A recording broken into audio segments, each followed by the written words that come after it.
call the meeting of the Reading ARPA Allocation Subcommittee to order. And I'd like to take attendance. Does any boards have to be called to order? Right now, I don't, Jackie, are any select board members on? No. Okay. So, Actually, who's Jax? Could be Jackie, the other Jackie, right? That's Jackie. Jax is Jax. Sorry, that's me. Okay. There's two Jackies now. okay, so I'll just start with the in-person and then go. Did you say Sean is on? Sean is on, I'm yes. gonna get up the Zoom up. So I'm just calling attendance for RAC, Sean Brandt, Here. Joe. Here. Chris, Here. Mark, Here. Tom, Here. Andrew, Here. Jeffrey. Here. Okay. So,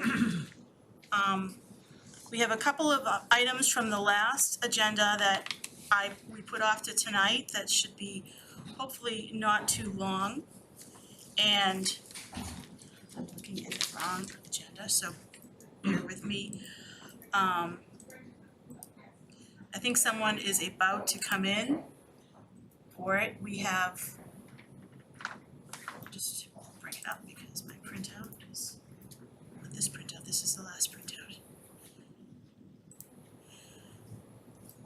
So we will start with some information from the First Reverend Aldridge, if she's here, from the First Congregational Church. This was probably our final new request that came into RAC. This email had come in during the summer, and then they just had to get their information together, so I wanted to be sure that the board had the chance to hear about the pandemic impact on them and their needs.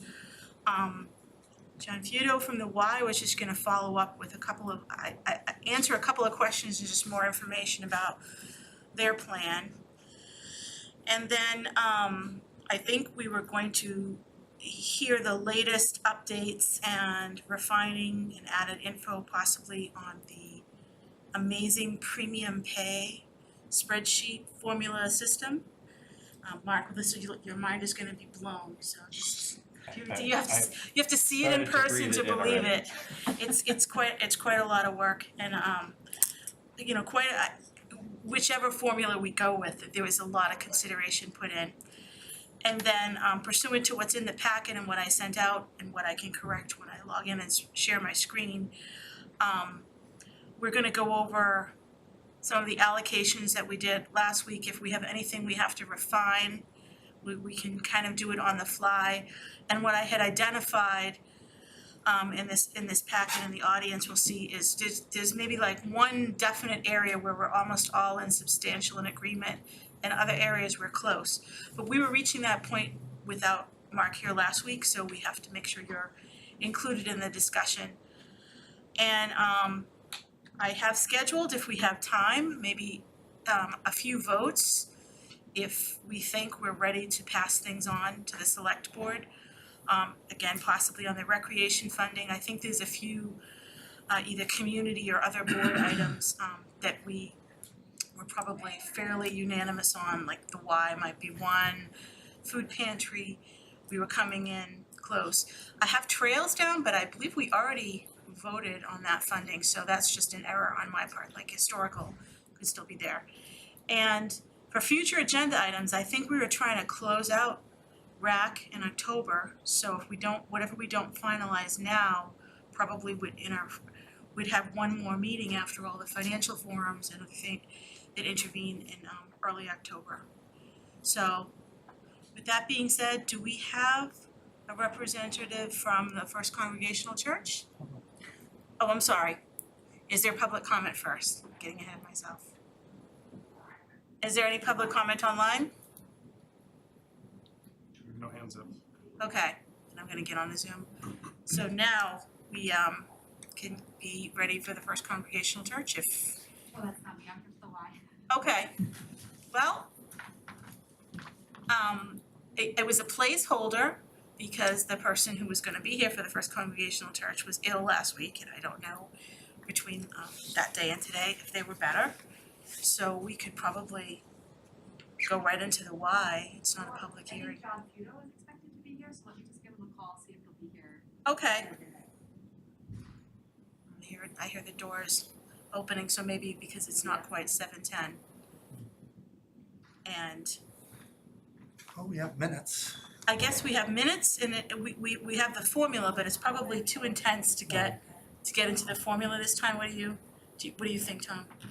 You can do whatever you wanna do in that regard. I mean, I think, Okay, well, maybe we can all just, while we wait a couple of minutes, we can skip ahead to the minutes and just get that over with. Thank you, Jackie, for getting them done so quickly from the last meeting. I'm gonna take a minute to look. We did not, as noted, the first item, the request, I just kind of outlined what it was, but we didn't discuss it, so we were hoping if someone could come tonight. If not, it's just in the packet for a review.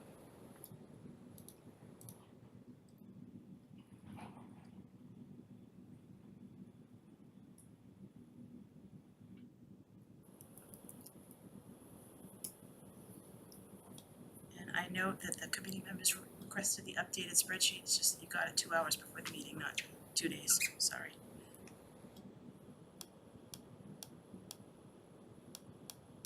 It does have nanograms numbers, so do I have any motions on the minutes?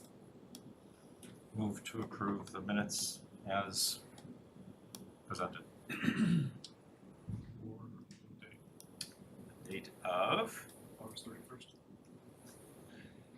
just confirm that, but I think you're exactly right. Yeah. Sorry, last page. Yeah, so let's just, so move to approve the minutes of 8/31/2022 as presented. Second. Okay, I'll take a vote then. Jeffrey? Yes. Joe? Yes. Sorry, I'm looking the other way. Yeah. Andrew? Yes. Tom? Yes. Chris? Yes. Sean? Yes. Mark? Yes. Mary Ann? Yes. Okay. And I think nobody is ready to go who is presenting, so I think we can get right into the and do you feel like it's gonna be something if John Fito gets here in 20 minutes, you can stop, or? I mean, there's only been a few minor well, Right. I have other data from the towns, we can go through that. I Okay. have a few other, proposals for the committee to consider as a result of some of the additional research. So, yeah, we can certainly start and stop at any point in time.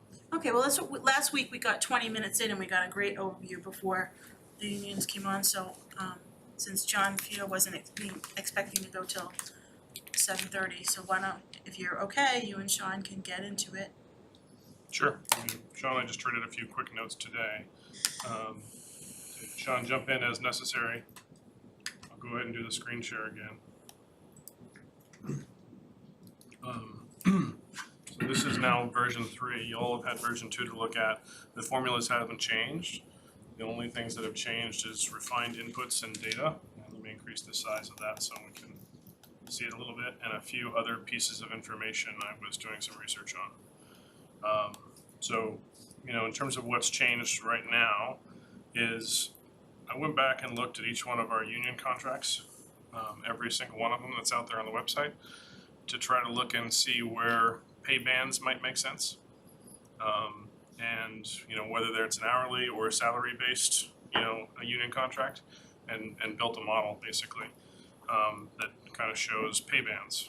I'm not gonna leave it up for too long, but as I looked at it and as I, put in all the different potential steps and ladders of all the different people and where they could be, it came out as I was looking at it and as I went to go look at the federal poverty levels with family of 4, that a 200% federal poverty level with a family of 4 is 55,500.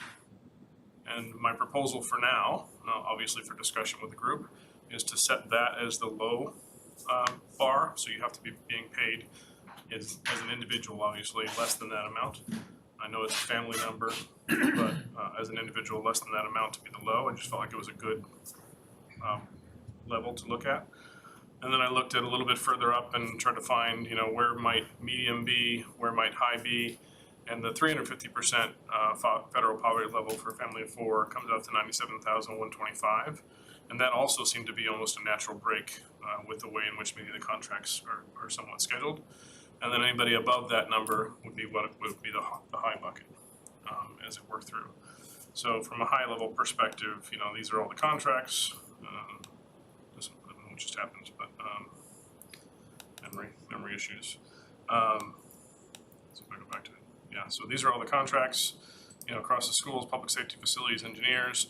There in some of the contracts you have tiers, like certain junior levels or tier 1 levels are paid in certain levels, tier 2 levels are paid in certain levels. The only one I don't have, because it's not a union contract, is library. So that's one to follow up on and work through. But overall, you can see that it fits pretty much what many of us kind of thought were going to be the low, that's the yellow band, the middle, which is the orange band, and then the high, which is the green band, would be where this fits. Now, I didn't put any like town manager or anything else along those lines in here, but obviously they go in the high bucket. And then I started, you know, working through some of the data to see where people would fit. Generally, if there was a band that went across a couple of bands, I took the band that was the greater number of steps. So if it had like 3 steps in one band and 10 steps in another band, that second band where the 10 steps were is what I used as the guideline for this.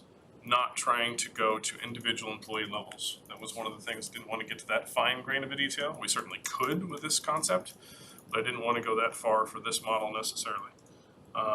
And in addition, you know, this is one thing that we were banding around a little bit is this is based on their base rate, so it doesn't account for any sort of overtime or any sort of stipends they may get or anything else like that, because again, that would go to individual people in a much greater grain of detail than we're trying to do from a model perspective. If this committee decides they want that as kind of an input, then that can be a takeaway working with the 2 different HR teams, because the data's there, theoretically, we know what they were paid, right? But, you know, that's just from a model perspective, the adjustments to the model that were put in here. So those were the 2, and here's the poverty levels off the federal website. So this line is the first line from a low, and this line is the medium line, and everything about that would be what I was going to call high. It's subjective. And this is applicable to either of your models, just to refresh everyone too, because we had basically the pay band 1 and then the pay band plus contact / risk level, just to remind the audience. It's subjective, and we could say, hey, we want 150. We could say, hey, we want 250. You know, we can adjust it as we need to. But this is a, you know, first stab, and people can adjust as necessary. I think it's reasonable, and again, like I said, it kind of fits the bands of the different you know, organizations almost perfectly. So you know, it is what it is to a degree. So that's that part. The next part is, thanks to Sean and Fidel, we now have much more town level data. I'll blow this up again in a minute as well. And this is now backed up with the HR data from the town perspective in terms of who is in and who is not. I do need to validate like low, medium, and high with Fidel and Sean. I was using basically titles as a gauge for that for the time being, but obviously that's not perfect. But as it says right now, you know, I basically did a model of what are their titles, what is their grouping, and whatnot, then said that's a low, that's a medium, that's a high. So we can go through and adjust that as necessary. But this gives you, in the same way that we did the schools last time, it gives you their, you know, full-time, part-time, you know, equivalency over the period of time, all the people in those different tiers, as you can see. And then you have the appropriate low, medium, highs as aligned to the previous slide. So you'll see public services supervisory high, that's usually like one of the directors or direct reports of Fidel. And you have public safety supervisory high, that's the supervisory staff of the police department, et cetera. But as you go through this, it all equates out appropriately. So the first column, I think I probably asked you something like this earlier today, like I'm looking at the library that has whatever the 13 FTEs is the low, tier 1. Yep. That first column, if we scroll up, the 13, they were in, all 13 FTEs were in full-time, in person, March, April, May, June, or was So that? this is not that portion of the model necessarily. Okay, So I'm sorry, this is just the number of people. just the pay band. And a reminder, it's also using, if it's part-time, it's a 0.5, it's full-time, it's 1, right? Which is also somewhat subjective, because we have some part-time people that are 80 hours over, or that are 70 hours over 2 weeks in some cases, or 65 hours over 2 weeks as opposed to 40 hours over 2 weeks. So, and I think there's a difference as well between the town and the schools and the way they do that. So that might need to be normalized as a takeaway about what part-time versus full-time is. But as it stands right now, that's what it's using. And then your question, Marianne, is more in this section. Okay, This is the maybe I'm in in-person the work wrong status. section, yes, that's the one I remember the patterns of zeros showing, okay, and then all of a sudden everyone came back in September or Yep. whenever they came back. So some of this, this all have these note at the end, which is to be reviewed, and this is a follow-up to go through with, Tom and Fidel as necessary, and their appropriate directs that have the appropriate information. So some of it is known based on emails that I've received, some of it is still to be validated. We have the information from the engineers from last week where they were like basically part-time in March, April, May, June. So that's used as part of this process. March, we only had 2 weeks, so you could only be part-time for part-time, so that's why it's a quarter. Right, But every other one aligns with the data we received from the engineers at DPW last week, which shows that they were half-time through June. And then I'm assuming right now that they said half-time through June because that meant they were full-time in July. That's an assumption, right? But those are some of the things that go into some of these processes. All of this as an input needs to be validated, right? As a model, it conceptually works. So as an input, we just need to validate it.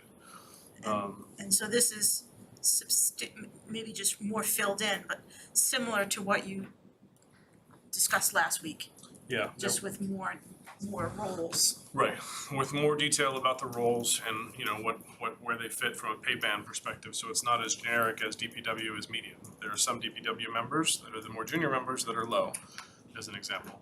So working through some of that is part of this process.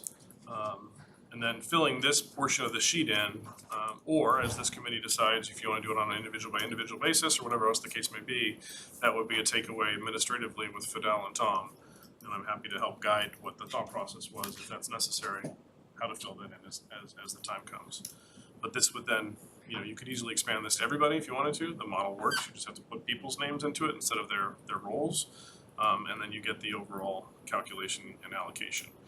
This fills down appropriately as we did previously, and some people asked for charts and graphs last time, so I added those to the model as well. I didn't do charts just because, or graphs because I didn't like the visualization and space it would take necessarily, but you can see here as this model is, the teachers, administration, cafeteria workers, you can see where the money's going, I think overall. I think that's useful, cause I think if, I can't speak for the group, but I don't know that we wanna go, we have the time as a board to go like roll by roll within things, it makes more sense like that to me. That's also part of the reason for the model to be as it is. You're not gonna go roll by roll and say, everybody in this role we think is, well, we could theoretically, but that's what it That's not seemed what we're was the doing. trend of the committee before we started this work, that they didn't wanna go fine grain with every role and say, they did or they don't qualify. Although you could put zeros across the board and that role doesn't qualify, it fits in the model, no problem. And then to see the pay category of low, medium, high, this one says we're gonna pay our lower paid employees about $300,000, our medium paid employees about $420,000, and our higher paid employees only $37,000 out of this $750,000 that is part of the goal seek process. And then just to kind of see like size of, because I was thinking, oh, well, there's a lot that's going to the schools. I was a little surprised by that. Well, staff size, what does that compare to? Schools have basically 2/3 of the staff size. They're getting slightly less than 2/3 of the money, according to the model, as it stands. So, you should go through that. But within the schools, like I guess I look at that and I maybe I would have thought the parent educators and cafeteria workers, if we were trying to reimburse them more, though there's not as many of them as teachers. This is not a per, right? Because there are so many teachers in the input that drives that number, Okay, right? Because teachers are at the, if we look at the teachers across the board, right, you they're have, like medium. this not is the medium. teachers category. You have, 333 of them. So that's Yeah. gonna drive the number up just by nature. Nurses is part of the teachers because it's at that level from a, calculation perspective. So some people, nurses was one we definitely want to make sure was compensated. They're in the teacher's bucket, as they are from a contract perspective. So that's all the same. It's just additional information that we received from the town to validate their side of the staffing. I did notice that, names moved from bucket to bucket or numbers moved from bucket to bucket as I was doing this versus what some of the original stuff was. And it's just me sitting down with Fidel and Sean and saying, am I misclassifying this as a public service or public works or something? Because it's not very clear in the data necessarily, or something else. And in some cases, like for police and fire, you have people that are non-union, like the fire chief and the police chief and the deputy police chief, but they might be counted in what the police people were giving us as a number perspective. So it's Yeah, not, I they're not thought in the they said unions they were necessarily. not including themselves. So this might be a good, because we have time for our next presenter, a point maybe before you get into the other refinings, to break and see if the board has any quick questions, because I was asking mine. Go ahead, Jeffrey. I have a couple. So on this pay break, Yep. if somebody moved from one to another, like, they were a para one year and a teacher the next year, are you figuring out where their pay grade is by month, or is it an overall review? So as it stands right now, it's a blunt instrument in that regard. It's where they are now, not where they were then, Okay. right? Because there is no time series data from the town about where people were in the 2020-21 period. The only time series element we have in the data right now is quote unquote a service date, and that's actually a fix to my calculations I was doing because I noticed like Jenna had a service date of May of this year. I'm like, wait a second, she's been working forever. Well, she obviously just got promoted in May of this year, so that's why she has a service date of May of this year. So I went back and fixed a few things in those regards to make sure it was the original hire date and the permanent date used in the calculations. But that doesn't mean that's the role they were in 2020 and 21. So, that is kind of a gotcha to a degree just because the data isn't that fine-grained. And the other question I had would be for some of the people that are 0.5 FTEs, their salary by the union contract at that level would be, something, but their actual salary would be half of that. So how does that go into whether they're high or low? So they go in based upon the union contract with their base salary at full-time. And they get essentially adjusted by being part-time. They're in time, they're in less, there are other things that go in place around those lines. But their base salary is at the higher level and then they get adjusted because they're So they part-time. would be considered like a median, okay. Thank you. And Mark? Thanks, Mary Ann. So this is pretty awesome. One mechanical question. To calculate how much someone would get paid, I think you take the number of months that they were in person, so going across, times that FTE number, 1.5, whatever it is, times whether they're low, medium, or high in the monthly value. And that's so. Essentially, yes. Did you, by any chance, or maybe we can do this in the future, is there a number so that we could say, okay, a 15-month teacher would be X, a 15-month police officer would be Y, a 15-month custodian, a 15-month nurse? I know we can mechanically do it, I'm just wondering if it was there, because that might be an interesting. We looked at it before, like last week, just to take like say the November staff or the June 21 staff level and divide the total by that. It's not a perfect, it's approximation, but you could add that into the last tab. You could also into the last row appropriately, or we could build in kind of a separate, just this is what a full teacher would look like, this is what a full police person would look like, etc. It's not hard, you just apply the model at a 1 across the board and away you go. Okay, great. This is model. This is model 1. Okay, so that appropriation number we could adjust it, we could say, hey, let's look at it for a different number and Yep. just do it, okay, great. Yep, that's the part you missed last time, that's the fun of it, so. Oh yeah, it was very interactive. He was making it, I'd say, make it 600 and then everything would ripple, so it was nice. Like Yeah, I the total decided number. not to try that myself. There you go, so now it's 900,000. You can see what Got it it, is. okay, and so basically we're watching the monthly pay rates move around. So we could basically pick a number and say, we're gonna allocate X, and then it would say, here are your pay rates okay, great. For the library, it sounded like you don't have everything you need yet, is that the case? And So how do we get that? we received today the full-time versus part-time allocation for the library, so we have that now. And what I need to do for all the non-union staff, both from a town and schools perspective, and library fits in the non-union staff, is sit down with Sean or Michelle on the team, or just say, here's my bands, you bucket these people for me. Yep. Right, so if we as a committee agree to the bands at the 200 and 350%, then Sean and Michelle can take all those non-union people and bucket them appropriately. and say this is what their bucket We don't would know be. the names, we just know you have 3 people in this bucket and 4 in the next or something That's like what, that. that's how I mean, I'm trying to keep it as abstract as 'Cause possible we don't need to know protect who's who, people, just. but yes, that's ultimately what would happen. And the Sean here is Sean Donahue. Yes. Okay, just making sure. Correct, yeah, not Sean Branch, No, Sean no, Donahue. no offense, Sean Brand. And then, you mentioned in terms of the base pay versus total pay, and, agreed, I think we can go crazy. I was just wondering, is eligible for OT versus not, might that be a potential differential if we decide we're looking to get a little bit tighter? But anyway, that was just kind of a scribble. It could be, but it really only fits into like 2 of the unions, I think. And those ones are already relatively clearly in one bucket, that it's not gonna move the Okay. needle. It's not gonna change things. I don't think it's gonna move the needle very much, no. Unless you wanted to have 5 bands or something like that, then you could break it down more granularly. This could be expanded to 5 bands relatively easily.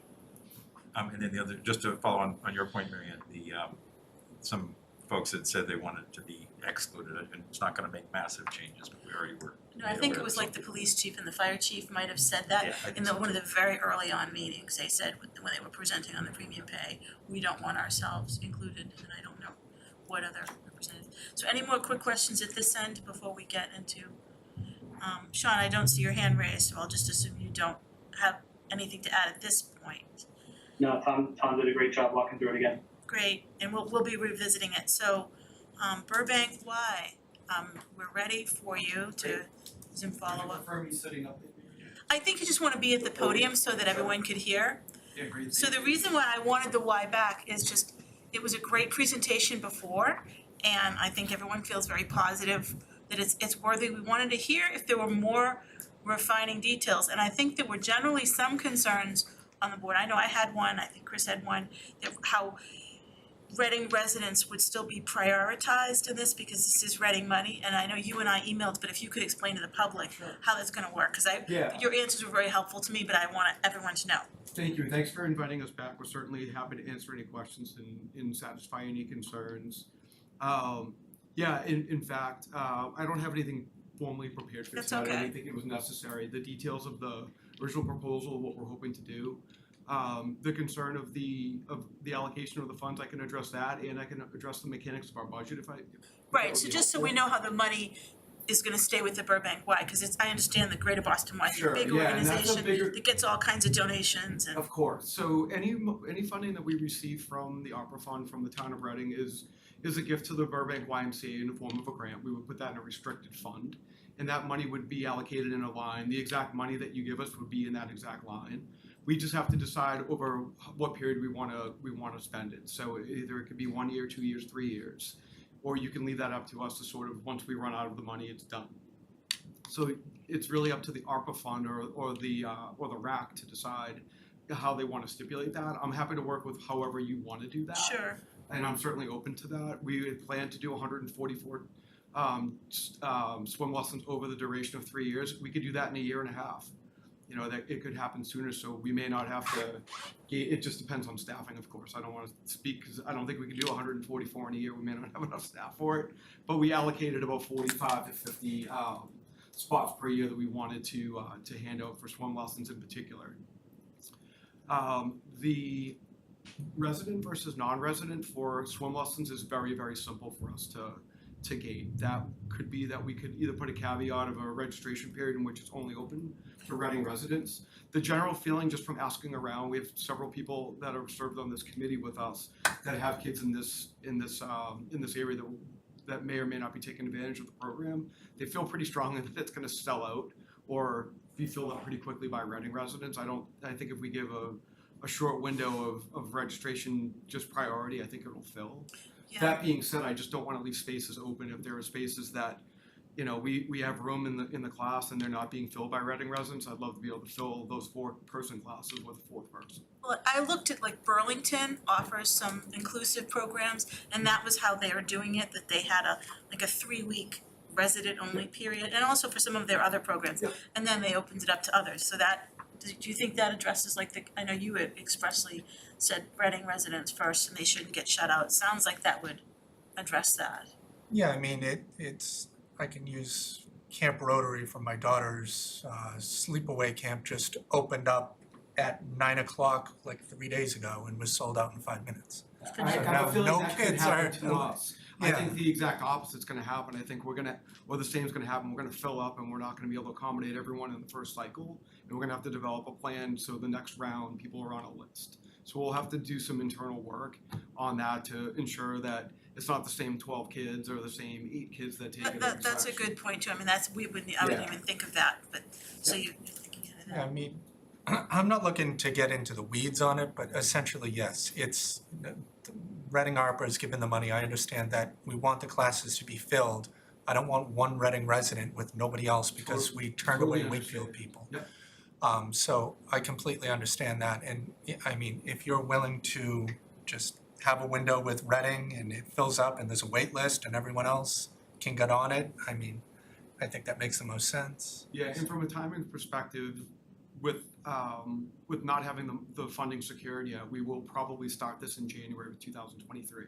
So after the calendar turns over, that'll give us time to set this up administratively in-house, get instructors lined up. So this will give us a good window of about 3 to 4 months to kind of get all that stuff. So if you got and just this is a hypothetical, if we voted on something tonight and say the select board agreed in one of their next couple of meetings, would get it, it would still be January, it doesn't make a difference like tonight versus another. No, we I would wait till the end of I October think I'd as be it's a new targeting cycle. January just because of the staff shortage, and we're gonna have to find obviously some extra staff, and we also wanna do an evaluation of when it's gonna be the best time to hold the classes. We don't wanna hold the classes just to hold the classes, we'd like to do a little bit of talking with Dr. Stiles and other community partners to figure out when, in a lot of the parents, figure out exactly when those would be the best time to run the classes, and then we're gonna have to backfill with staff. So that will be a little bit of a challenge, but we luckily have just hired a swim development director. She just started today, and one of my first conversations with her was about if we get this funding, that'll be a big part of her job is working out staffing for it and being a part of it. And I guess like if with the staffing shortages, if you were unable to spend the grant for some reason, like what happens then? That's a really good question, because I don't know. I would assume, presumptuously, I could assume that we're gonna be able to get this done as the calendar year turns over. The classes will be relatively small. We'll hold a 4-to-1 ratio with classes, probably with a helper, with a high school student or a college student. So it's 12 kids per session, so it's not a giant. And the other program that we're talking about is the group exercise program and the water for our teens and young adults and adults with special needs, and that'll be a little bit harder for us to gate because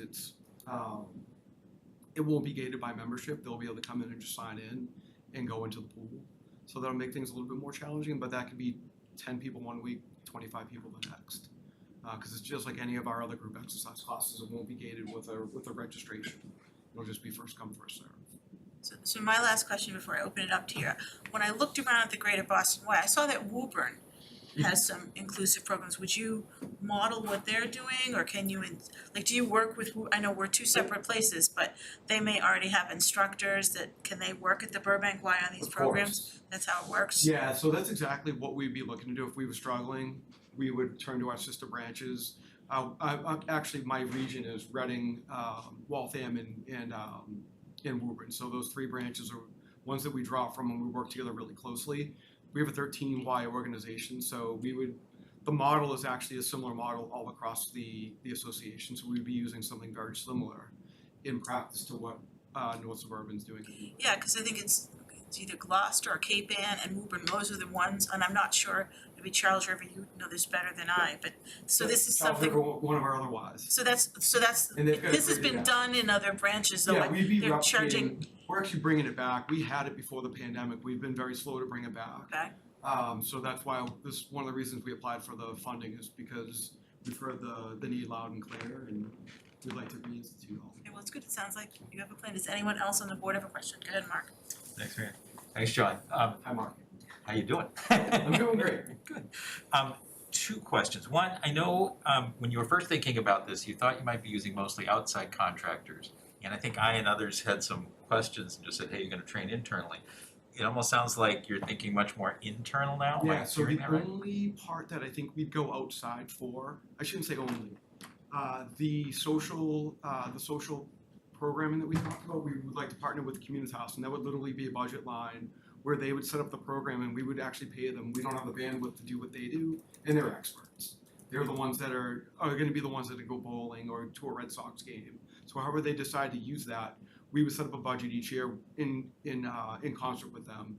The other one is the mental health piece. While we don't have all the details worked out, I would imagine that we could hire a one-off. We've looked at a company in Salem that does canvas painting.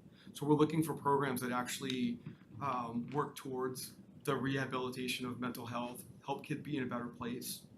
So we're hoping that some of those types of programs and training is the other thing that we bring in. So that would be an outside vendor working on training. Most likely for our swim lessons would be Swim Angelfish. We don't really have I wish I had more detail to provide, but really until we know what we're working with, Yeah. it makes it a little bit Yeah. more difficult. No, so I think I can speak from my own perspective. Conceptually, I think you're doing what I was hoping, which is to think about, all right, if we're gonna keep this program going after this funding, do we have internally trained people to work on it, or some, understanding Yes. maybe not enough, and a structure that you could use to continue? And I think we're gonna, in 3 years, who knows where we're gonna be with mental health especially. I think it's becoming, you can see that it's an agenda item on almost every state, local, and federal list Yeah. right now. So. But it's gonna be, if you're offering the classes for very, very low cost or free, and I see what they're charging in Woburn, like even for members, it's gonna Yep. be a big advantage to be able to do this at least for a short time, Yeah. low cost. I don't know what happens Yeah, in the and I future. appreciate you bringing that up because I think one of the ideas behind ARPA was to help those that were impacted by the pandemic, and I can't think of a group that was more impacted than these group of especially kids and young adults. It's been bad. Okay, anyone else on the board? Okay, Joe? Or Yeah, joking. Joe then Chris? Okay. John, just a quick question on mental health, right? Are you thinking of it like, you still in your own mind, like, I'm allocating, like, I don't know what your number was before, like 10, 15,000 and figuring it out, or could that Yeah. number move up like over time, or? Yeah, so I've got a small pro forma budget on how I would spend it based, some of those costs are fixed, there's instructor costs to some of the things that we're doing, obviously Communitas will have a cost. Mental health, we don't know. So what I did was I basically took $12,000 over 3 years, so it's gonna be $2,500 the first year, so we can look at some training and then successively grow. I think 4,500 and 5,000 would be the way I would handle it over the next 3 years. I'm really hoping to get supplemental funding as well. If it goes well the first 2 years, I think there's probably a lot more room for us to do work in that area. So this would be kind of seed money, if you will, to get us off the ground because there's none to be found. Yes, it's more like a placeholder, but it won't go lower. Yeah, You're it gonna won't go lower. allocate that money, so. Again, it would, if we don't spend some in the first year, maybe we reallocate it in the second year and we're able to do more. Or maybe we spend a little bit more in the first year and we have to spend a little bit more flat in the year 2 and 3. Okay, good, okay, thanks. And Chris, you had something on? Yeah, thanks, Marion. So how much is a class in Woburn currently that they do? Like It's probably very similar to us. We charge $168 for a swim lesson. So a family would be on the hook for $168 for just one day? No, for 8 sessions. Oh, okay. Yeah, you get 8 classes. It's about $17 or $18 a session, I think, if I have my math right. I guess I'm more along the mindset where I'd like to see it go for the 3 years as best as you could. Mhm. So if you have to charge $5 to continue to make it last 2 years instead of You 3, mean like. subsidize longer time something versus like a that. bunch of free stuff for Yeah, 1 because year? then that gives the Nominal. most, this way here, it gives the most impact, obviously, so some families that can't take advantage of it, they miss whatever, like you said. I mean, 3 years trying to spread it out and still have the quantity of classes. I know there's lots of metrics that have to go into it, but I mean, $5 for a lesson seems Yeah. nice to me, and It's a really great point, and one of the things that we could do, and this money could last as long as we want it to. It can be 50% in year 3, and then 50% in year 4. Like, we could make it, it's however you want to stipulate us that we use it. I mean, we have you're to the allocate grants. it by a certain time, but then who we allocate it to, I'm not sure if they have to also spend it within that time. It might be, probably It not. has to be encumbered by the end of 24 and spent by the end of 26. so that's about as far So as you that's can about 3 drag years it out. anyway. Yeah. Okay. Anyone thought. from this end with any more questions? Go ahead, Tom. John, as I think through this, and I think especially that question of what happens if you don't spend something, it makes me wonder if granting the full amount to you at once makes the most sense, or if we grant on an annual basis, or maybe grant through Reading Rec or anything else like that. Have you thought about any other ways in which, working with the town, partnering with the town, Yeah. would be more efficient and effective here? It's a good question. I was actually thinking earlier, if not us, like who would be suitable partners? The school department would obviously be the one that rises, and the rec department would rise to the thought. And would it just be that they're just another handler of the funds and they could pay us to do it at the end? And so there are ways to do that mechanically. I guess it did cross my mind. It's kind of 6 1/2 dozen of the other. It's just adding another play into the mix. Then we're applying for money for Communitas to apply money for, or maybe they all take it from the rec department. I'm not sure mechanically how that works with Jenna's budget. Yeah, there's two reasons I asked the question. One is okay, if you can't spend it, that's one thing, and then it comes back to the town and select board to do what they need to do. Yeah. The second is, if it's granted directly to you, you have more reporting responsibilities on the money, True that. according to the ARPA guidelines, right? So it adds more overhead to you in that regard. But it adds more overhead the other way, right, in having to work with the town and things along those lines. So I think it's just something to think about, Yeah. as the Y and the town continue to improve partnership. As the town and the Y and the schools continue to improve partnership, is there something that can be set structurally in place for that? And, as select board looks at it from a contract perspective, I think there's definitely something to think about there, both from a reporting perspective as well as the relationship with Jenna, the relationship with Dr. Stice, et cetera.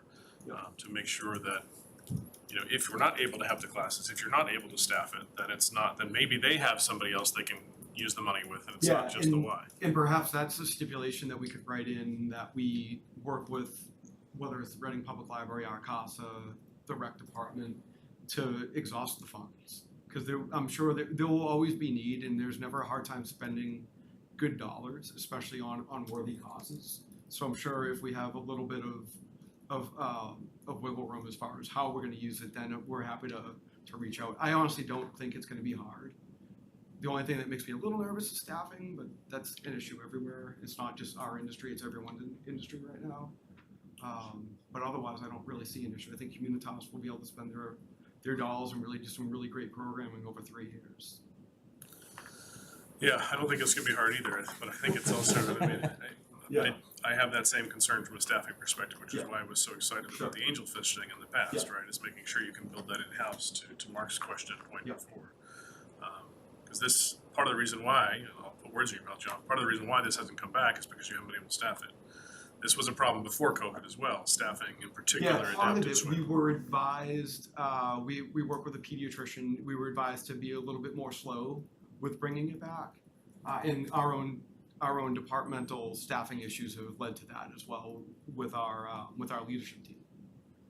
Okay. So those are a couple of contributing factors.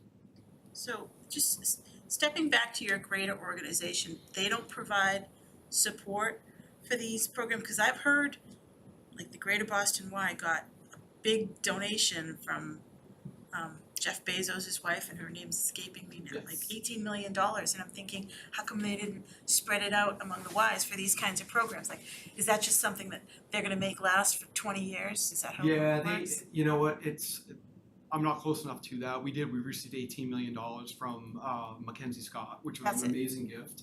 I see that kind of granularly in my own budget. It does flow down to our budget, but it's been allocated over years, and it's been put into sustainability, as Mark had mentioned earlier, for programs that are non-negotiable that we won't eliminate throughout Greater Boston.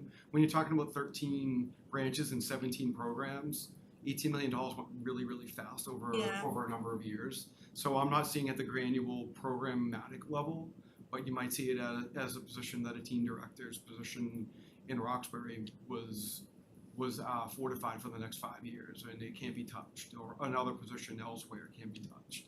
I Our see. CEO worked with our board really intricately to make sure that money was put to really, really good use, because it was actually really left to us to decide what to do with it. or the Y of Greater Boston. Yeah, and when I heard about that, I said, geez, this feels like such a drop in the bucket to it, but yeah, I can understand Yeah. the staffing issues. So I think, anyone else on the, have any more questions? Chris, go ahead. I guess to that point, Marianne, I hope that if you do get this money, they don't just decide not to give you $100,000 to run this program independently because they would have done it anyway. I would hate for that to end up being the case. Yeah, Chris, what we're asking for is something unprecedented, that the association's not just gonna come to us and say, do free swim lessons and do free programming. It might be something that we apply for a private grant. Honestly, this is the only situation in which this would happen. We'll always offset, so if there are people that couldn't afford swim lessons anyway, we're still gonna offset that with our own budget, and that's how we planned. This is an additive to all of that, and this is a benefit to people whether they can afford it or not afford it. We're looking for them to come out of their house and bring their kids back into the pool, into the program, and end some of the issues that we're seeing kind of systemically throughout Reading and the rest of our region.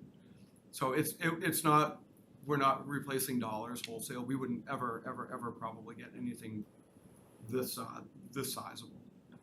And you're good with if we put the stipulation that you have to leave it open for 2 weeks for No Reading problem. residents, you're fine with that? Yeah. Okay.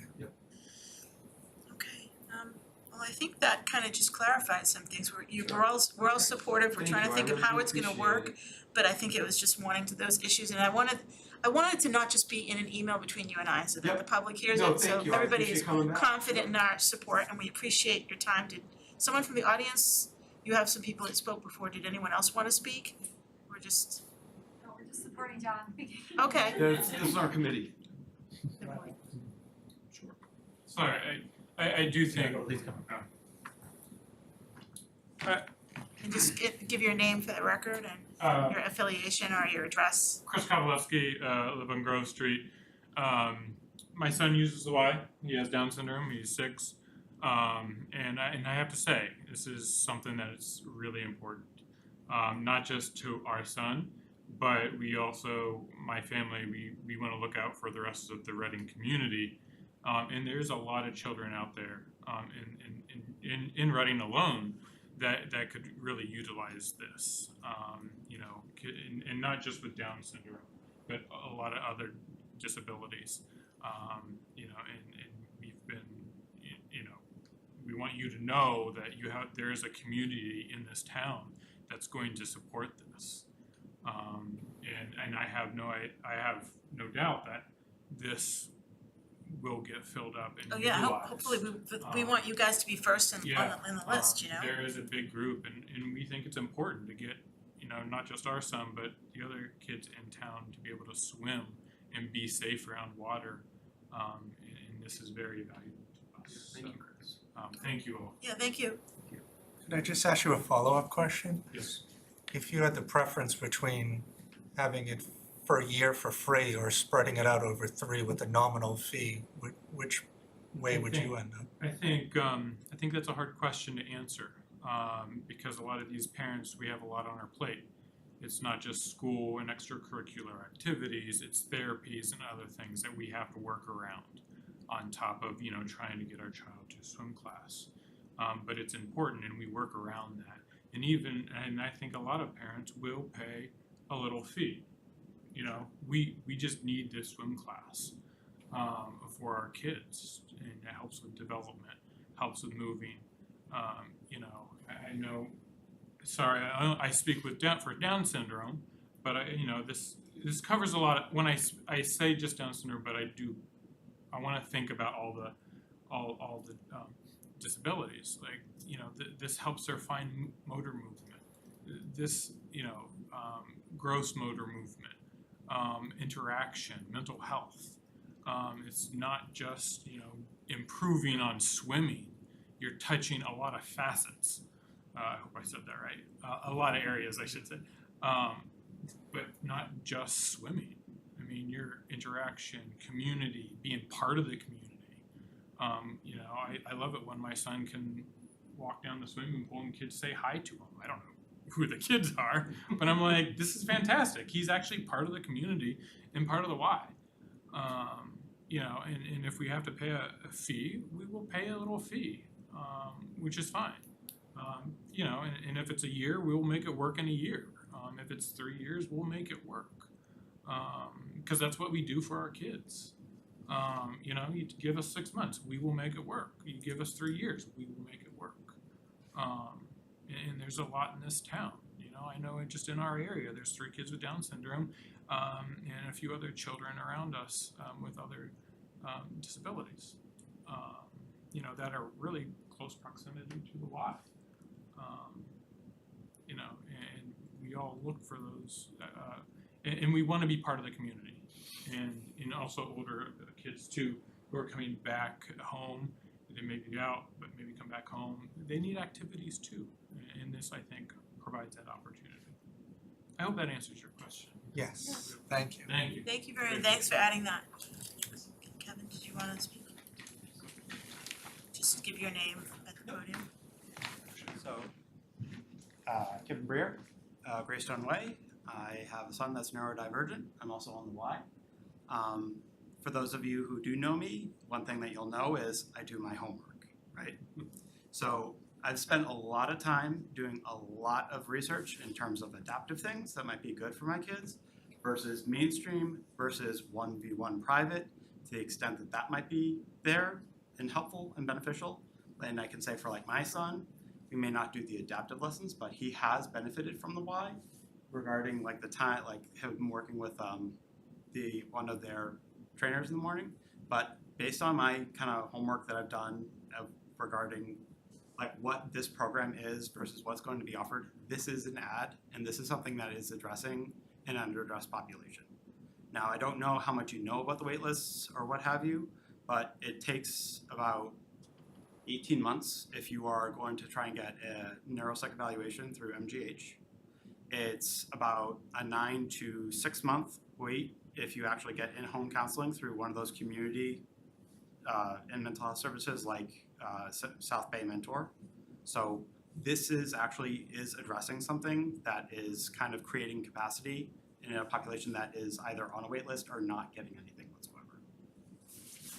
And to the point about sustainability, I would say just he is right that it's year to year. You know, we always look at it year to year, but most of the parents that I know would pay a nominal fee to keep something sustainable over a short run period of time, because God knows how much we're paying out of pocket to begin with. I won't even tell you my own personal budget, but it's a lot. Would you all say that if this gets going and is successful, that this can be something that will cause the Y to take notice, like, oh, this is a successful program in Reading, look at this high enrollment and Yeah, I would say the Flip or programs funding. the programs exist. I think what we're trying to do here is trying to create some opportunity for families to come back, and like Kevin just mentioned, adding Yeah. capacity that isn't yeah, there. adding capacity, but also we never want finances to be a barrier. And some of these kids haven't been in the Y in 3 years. So this is a return, this is an opportunity for them to come back. This is a great reason to come back. And it marries a great partnership of the commitment of the community, both town, both YMCA, and both families to bring this all together. So thank you to both Chris and Kevin. Yeah. Thanks. Thank you so much. Thank you. Thank you so much. Appreciate the And thank you walking for the tour. follow-up. Yes, of course. Okay, so I don't believe that there was anyone here from the Congregational Church. I had left the slot in. We'll just have to rely on what's in the packet as we consider things. So we can get into the spreadsheet, but I guess I wanna, maybe it's, since we barely left the model, do you wanna tell us about any changes? Any further refining? I can show you the graphs for Model 2 as well, if you wanna look at that. Otherwise, it's basically the same information for Model 2 as it is for Model 1, you just have that additional category of it. But, you know, the Model 2 related processes. Because that was something I think even without Mark here to go over, we all had some questions about, you know, we differed in which we supported last week. I think we were kind of almost evenly split. But I don't know if there was more of, like you, Andrew, I think, was there more information that you wanted to hear about the model that was related to percent of contact and risk? I took it and played around with it and ran a whole bunch of different different scenarios, and I think the only tweak I would make based on what I actually did do sort of math of how much a person in each of those categories we had in the first thing, and then there's more categories now, to just sort of line up and see how are the police and the fire comparing to the teachers and everybody else. And to me, it looked like, I can sort of share that around, it looked like the teachers got dinged a little bit too much, I think, for the fact that they weren't in person in the spring. Their per person payout was significantly lower than other ones. This goes around to my sort of thing, that I don't think we're just paying hazard pay here. It's not, this is for when I look at the teachers, if you read all these things about how teachers are leaving the profession in droves because COVID has driven them out, because of the stress level, and there's just been a huge impact on teachers. They may not have been at risk of getting COVID, but their whole job got turned upside down. They went from in-person contact with their students to trying to figure out how to do this thing online, with kids on their screen. It's made them nuts. And I think that's something that's worth compensating. So I think my tweak, and we can sort of play with the model on this, would be to give them some credit for not hazard pay in the spring of 2020, but having their lives turned upside down pay.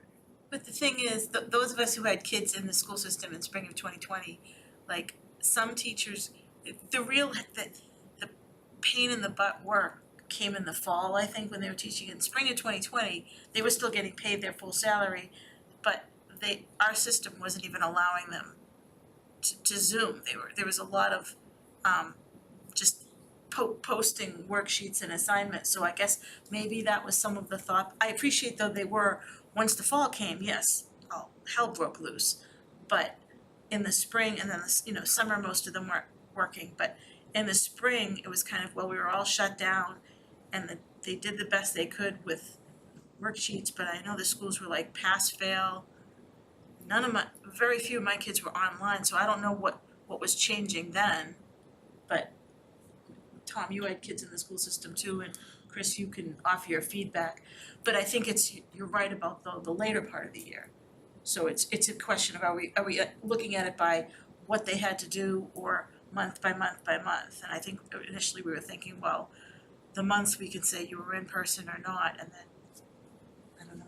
I think as a middle ground here to a good, I think Marianne's right in that from the March through June period, there was really no contact, right? You were given assignments over Google Classroom and you turned it in over Google Classroom.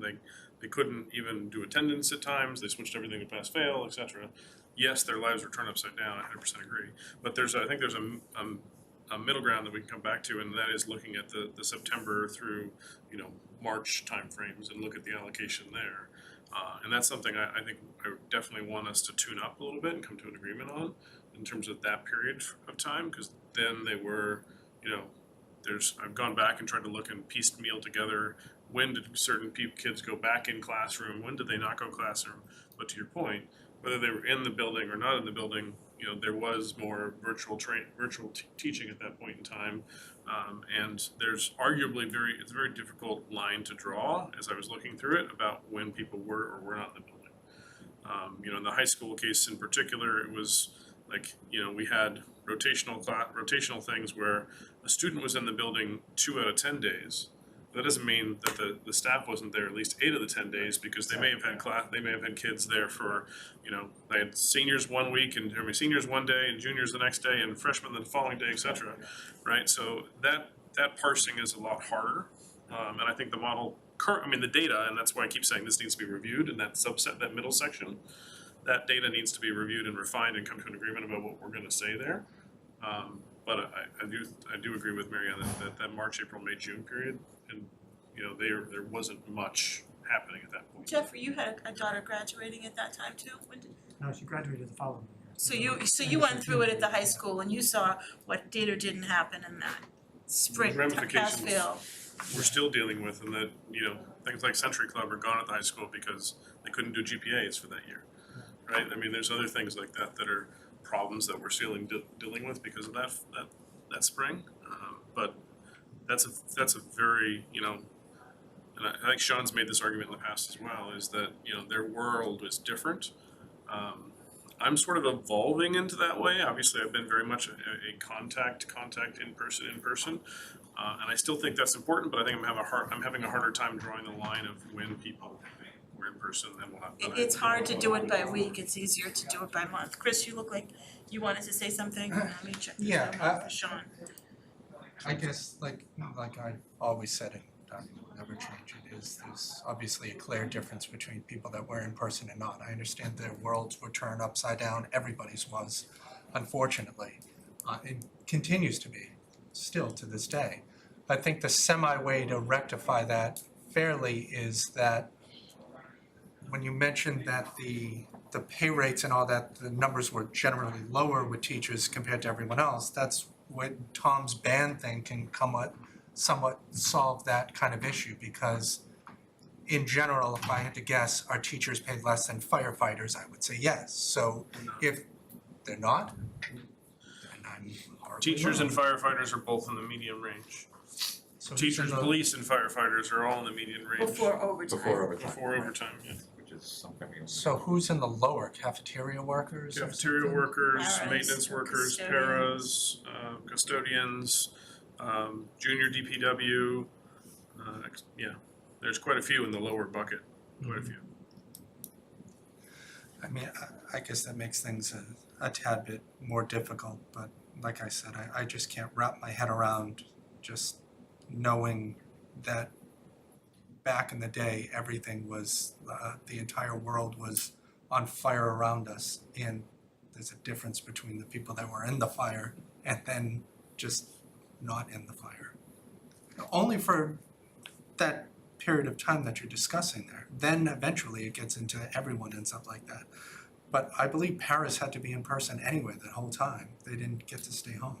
No, the buildings were shut The Well, buil- beyond in the the- spring, beyond the buildings 2 were shut months. down. Nobody, I mean, basically nobody was in the buildings and in they the were spring. still even trying to figure out video, we weren't allowed to use Zoom. We weren't allowed to use Zoom, we had to use Teams, and that took a while to figure out. Teams for the first, 6 months was a disaster. Microsoft was still, it's arguable, Microsoft was stuck to like 9 people on a box, which didn't even a classroom before. That, they fixed that after a while, but anyway, there's a lot of, I mean, I'm trying to remember back to, because that was, there was over, to what that was, but I do remember that there were some of the classes that she was taking at the time that were advanced placement classes, and they had exams that were still scheduled for May. And so some of those, certainly most of those teachers, I think, were really focused on, we don't know what's gonna happen. We think those exams, in some form are gonna happen, and they were really good about getting some lessons out to make sure that the kids were prepared for that. So, I know that kind of depended on the teacher, depended on the grade level, but certainly there were, a lot of them that did put a lot of The effort thing is, a lot of the into- teachers had their kids home from whatever school system they were, like one of my kids had a teacher, we didn't hear from her for a month, and we understood she had her own kids under age 10 at I home. think what was running 2 years, different people did, because my daughter was also a junior and she had classes that spring. Okay, I think after a couple weeks, they were back in trying to meet as a class. So I think that maybe there were different it does sound like it was different experience. Go ahead, Mark. So I want to kind of follow up on Andrew's point and kind of bring us back a little bit here too. I think the more that we try to dig in a much more detailed fashion, the more issues and exceptions we're going to find, and we're going to find ourselves back to the higher level, I think, pretty quickly. So I think I'm trying to keep this very high level. I'm Yeah. actually I'm in complete agreement with you. I think that how do you put mental health impact versus other things? I think the issue of hard to retain, hard to recruit is a big deal that we need to be thinking about also. And again, we're not doing a pure hazard pay or compensation for all the work that all these folks did. They did much more than we can pay, no matter what number we picked. Not the issue. The issue is what can we do with some modest amount of funds to it's a bit of a thank you, it's a an adjustment for hanging in, doing the right things, supporting the town, keeping us safe, educating our kids. So I'm finding myself kind of early on at least closer to V1 or Model 1 than to Model 2, sorry, V3. Model 1 versus Model 2, or maybe there are some kind of minor adjustments we can think about. I want to be really careful. Again, this should be a tool that is uniting and not dividing. and I fear that the more chops and chops and chops we do, it ends up dividing more than it does anything else. Well, this may be just to bring the spreadsheet back into it. Do we all, regardless of model, I think we need to all as a group come to an idea of how much of what's left in ARPA do we wanna try to divide among all these people, whatever way we divide it. Yeah, so maybe we have the model that I think works really well for sort of divide, whatever's left. Now we need to go back and talk about how much that pool is. Right, And just to give you a sort of a general concept, because it's not quite in the numbers that you spit out, but if we did, a lot of people have thrown out the $750,000 number, that would get you something like $1,500, $1,600 for police, fire, public services, sort of the higher end. That's the highest bonus per person. Going down to, well, the principals will only be $500, but $1,000 for sort of other people who are in the medium category, pay category, at low community contact. That's where in the original model we had the teachers were like $700-800 per person, so half of what the other guys were. That's so when you said 1,500 the highest, you mean the highest pay for the lowest paid employees? that's the amount that a person would get. So it would be low. That tend to be people in the low pay category. Right, okay, that's what I remember. Getting more money. So, Which was the goal. Yeah, right. Which was the, yeah, right. I'm thinking about a couple of these categories that So you said the $750K, and then what was the bare minimum we were paying out to the highest paid employees? What, $469 for the principal, non-CO and principals. so it's just the high category? And maybe it's the high across everything, the high across town, high across schools. I mean, one of the things we could talk about is whether the highly paid people, should get anything, right? I mean, that's one option that's out there as well. I mean, that does cut off the supervisory union and police as well. That's the kind of the big one from a union perspective. So how much does that free up to give to the lower paid people? We haven't run that, we have to run the model, but we have to update all the data points to make that happen, but that's doable. But other than that, I mean, and then, it's like, do the directors and the principals and the assistant superintendents, the higher paid, staff feel like they wanna opt in or not, right? We've heard from the police, the police chief would not opt in, the fire chief would not opt in. Right now, the model just includes them because they're in the greater bucket, but we can certainly adjust that. And those kind of things will move the bar to some of what Andrew's point is, as well as the adjustment, whether that is just ones across the board, that could be an adjustment for the in-person or not in-person in different categories when they were in person. Then you can go appropriately along the lines. Marion, it's just one set of assumptions, but you can see on the page that Tom's displaying here that, in this particular scenario, it frees up just under 40,000 and 750,000. So we're talking about 5% of the total. I would argue that some of those higher paid employees, while they are higher paid, we are maybe appropriately discounting sort of what we offer them from a premium pay perspective.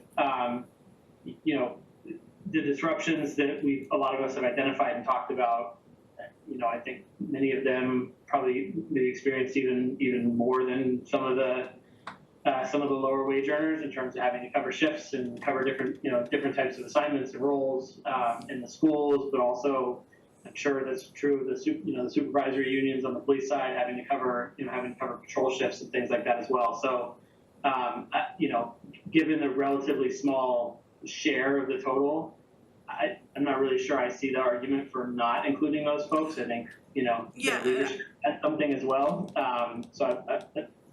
I understand. I was just curious how much it was.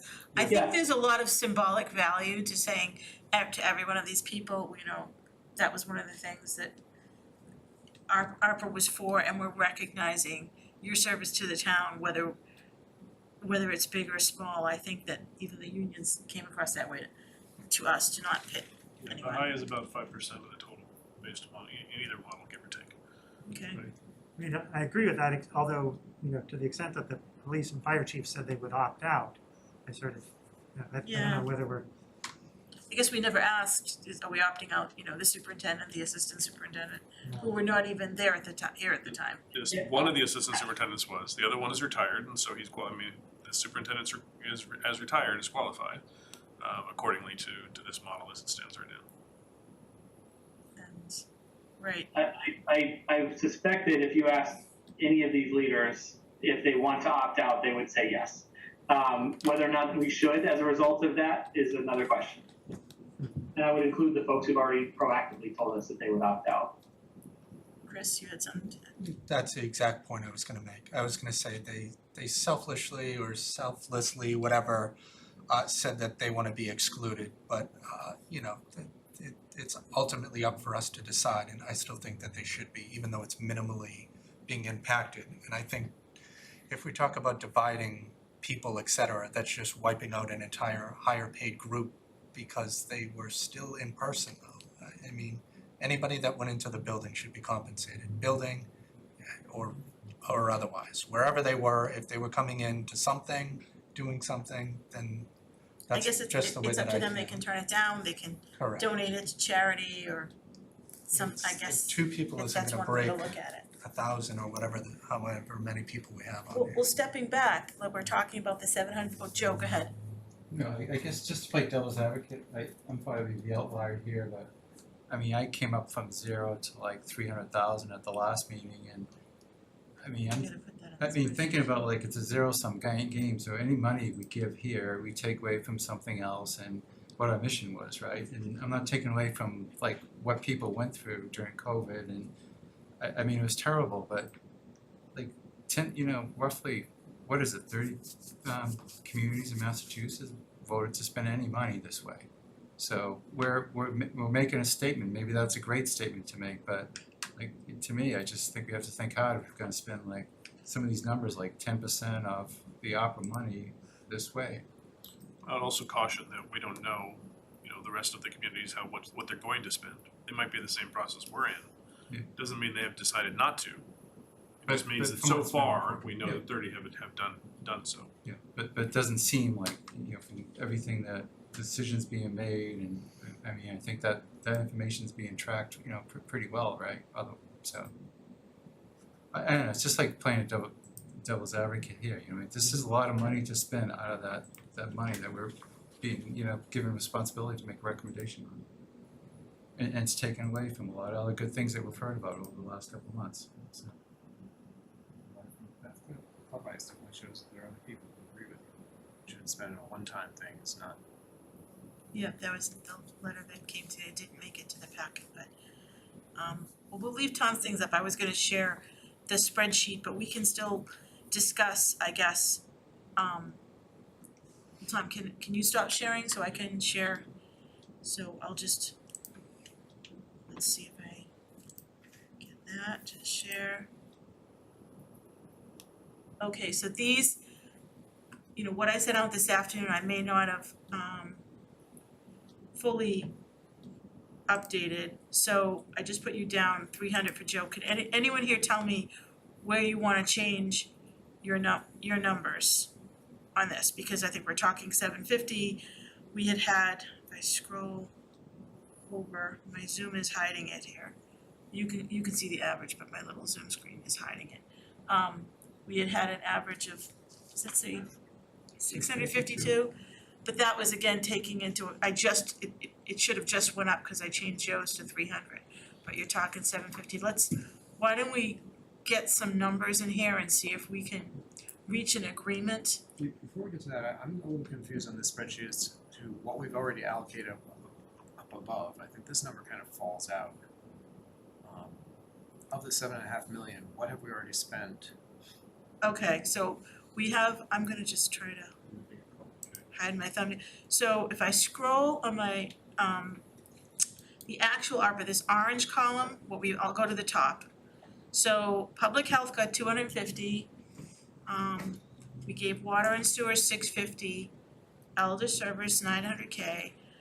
This is like, I believe in our July meeting, we put the extra 77K for the Maya Psalms, and if you hadn't heard at the last meeting, Adele noted we got the state grant for a couple of $1 million. $2.1 million. 2.1 million that we wanted. So this paid off by incentivizing the state to grant that grant. But they still need the 23,000, right? Nope. Oh, that's, So we okay, can so that zero comes out. out I then mean, too. I would zero out my. Yeah. So I'll zero that. Well, I'll just finish scrolling down, then I'll go back and zero out. So that was, we were standing at 1.877 million for the town. And then the other giant chunk, let us not forget, is the 2 million for the schools, which those kids are reading those books and using that new curriculum right now. And then a few other small items. The Conservation Commission for 8,000, which was to get the surveys of the land. And we had voted on 4 and the select board increased it to 8. I forget why, I think it was another survey. We allocated the money to the Trails Committee so that they could finish but getting more trail done in the good weather. The Town Forest Committee so they could book the trucks to take down the trees and make all the other arrangements. And I think we all agreed too that even though they asked for 200, we were gonna leave it at 100 and it would probably we could ask town meeting or something else for more. So that was 119 for the town boards. And I think that is it. So then we scroll all the way down. If that total, You can skip the senior money. I already said the senior money of 900K up top. Yeah. Right, so that is coming out to, if my formula was right, 3.996 million. That feels high, I thought it would, but I'm looking at the numbers here. What I added up, someone can check the math, I mean, don't think that was right-ish, because it's Right-ish. like 3.5 yeah, that's left. right, so, and when I scroll way down here, so what was left, ARPA remaining, I took the 7.59, I carried out all the full decimal points from what I saw on the state site, 3,595,614. So then, I'm not sure if these numbers here that are fully correct until I get our allocations right. So if we start going back to the premium page, just to roughly see the other big chunks of requests we have, apart from some individual things, and I know you had the other the million, Mark, you had the million you personally suggested to go towards the senior center. The private and community requests that came in, I don't think there's any more others that have come in, was like 362K. And Is the church congregational, does that go in? I thought I put the 34,000 on here, where the heck, did I put it under the wrong column? Because I remember typing that this afternoon. Burbank, I don't know what, I don't see it, and I would swear I put that there, but, I'll just put that here. 34,000. Hold on. I gotta remember I'm in a spreadsheet, not just type. Does that go up? And, okay, so now it's 396. So, and I'll just call that first. And if you've all read that letter in the packet, it sounded like, there was some landscaping and some asbestos issues. I didn't see a direct pandemic connection other than they couldn't run as many programs, so they couldn't earn their own money to pay for these things. And I know I'm very much oversimplifying what was said there, but that number is in there. So those are the unfunded private requests in full. And then for town boards, and I'm gonna just zero out this. I'll just do it right there instead of going across the way. So then that comes down to not much for the town boards, and actually that's gonna be zeroed out. So it was just the Historical Commission and the Conservation Commission. I mean, I can't speak for us, I feel like we could probably find 50K and everything if we are all in agreement on those. One area that I had highlighted way up here, sorry, which didn't delete? Trails Committee. Trails Committee? Is it return? Hold on, where's my mouse? You're in the cell that hasn't been committed. Press enter, I think. Yep, Okay, 45, yeah, and I was gonna just kind of take these out too. You've already taken them out. Yeah, I mean, I'm taking it out of the, so I grade it. So there's not much there. Up here, one of the areas, maybe we can just eliminate this now, or this may depend on what we come up with for premium pay. You can see that we were all very close in recreation. That's why I highlighted it in yellow, because maybe by the end of the night, we can come to an agreement on this, but I feel like it's gonna be contingent on premium pay. We were not in agreement on water and sewer up here, and I don't know if anyone's opinions are gonna change. And Mark, in our last meeting, we had some discussion on that, and, you know, Sean made some very persuasive notes about it possibly being something regressive because it's benefiting people who use more water. I'm oversimplifying what you're saying, Sean, but I know that was your point, that larger houses would get more of a benefit out of the spend. And some of us said, well, this is also helping in the capital projects, which still benefit people who use more water. It gets kind of circular. So, Can I ask a couple of questions? sure, One of the things that I had originally done is decrease the public health because there had been some conversation about they didn't need all that. And then I know that Fidel, you and Dr. Milczewski talked and decided to keep some of it. Is there an update in terms of how much of that is absolutely necessary to be spent less? Last I heard there was like 90,000 spent of the 250,000. But I don't know if anything else has been spent along those lines. That's about right. We the only expense to date is for the COVID test that we're still handing out. I mean, it's that's a big unknown, right? I mean, we don't know what's coming in the fall, and more importantly, we don't know what funding is going to be available, what funding and support is going to be available from the Commonwealth or the federal government. So it's unknown. but they've already said they're not giving out, the feds aren't giving more tests out anymore. So we don't see, we don't have any needs today. We just can't foresee the future. What does our stockpile look like? And I asked that question because a year or so ago, dealing with or talking with some of the prior administration for the schools, I was told don't buy any more. Don't allow them to buy any more, PPE because we They're have not enough for wearing 2 or 3 masks years, right? Yeah. So that's why I'm asking how many kits do we have left? At one point, it seemed like Laura was trying to give them away because she couldn't get rid of them fast enough. We are. Expire. So Absolutely, yeah, and there's two reasons for that. One is that they expire, so there's a there's a driver there. I think if you ask me today, we have more than enough. If you ask me 6 months from now, you know what I mean? It's just we don't know what's happening in the future, right? I mean, we don't know what the flu season is going to look like. It's an unknown. You have to worry about monkeypox too. that doesn't capture that, right? And monkeypox isn't what ARPA is for. But yes, and we still have to pay for it and still have to get the stuff. Well, ARPA, if we elected the lost revenue option, so this is lost revenue that would pay for monkeypox. I feel like if you leave the money in public health and it doesn't get used before the ARPA timeline is up, it can revert back and we can go give it to the chamber or somebody. If didn't give them their full amount, they'll still take it 2 years from now to fix their website or, And I'm hopeful that by next summer, we feel a lot more comfortable that we're out of the woods. But if you recall, I mean, this last surge, in the spring was pretty scary again, right? So it's hard to know. The January one. That was question number one. Question number two is a very similar question. And Mark's probably gonna hit me over here for asking this question. But do we still need a senior center study, considering the evolution of certain conversations?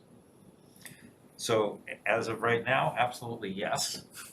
Some of it is being used already toward feasibility at one potential site. It's not a done deal at all. It may or may not happen. I think that we're hearing a lot more information asking for more things to be done yet before kind of landing on a solution, and that may be part of it. In 6 months' time, we might be able to have a discussion about it. But I think that what's going on now is a lot of the programming money is getting used. There are a lot of trips and things that are going on. We've heard We about just the saw about three, subsidized right? trips Yeah. benefiting. So the RFP for the That's not senior what I was center asking about. I was asking coming in about for purchase is September 19th. So that's only in a couple of weeks. I think Tom was asking, it's the 300,000. It's the 300,000 I was looking at in Have particular. we spent a penny out of $300,000? We have, we spent $30,000 of it already, doing architectural layouts and designs for one of the properties that could be in the feasibility study. Is that Walgreens?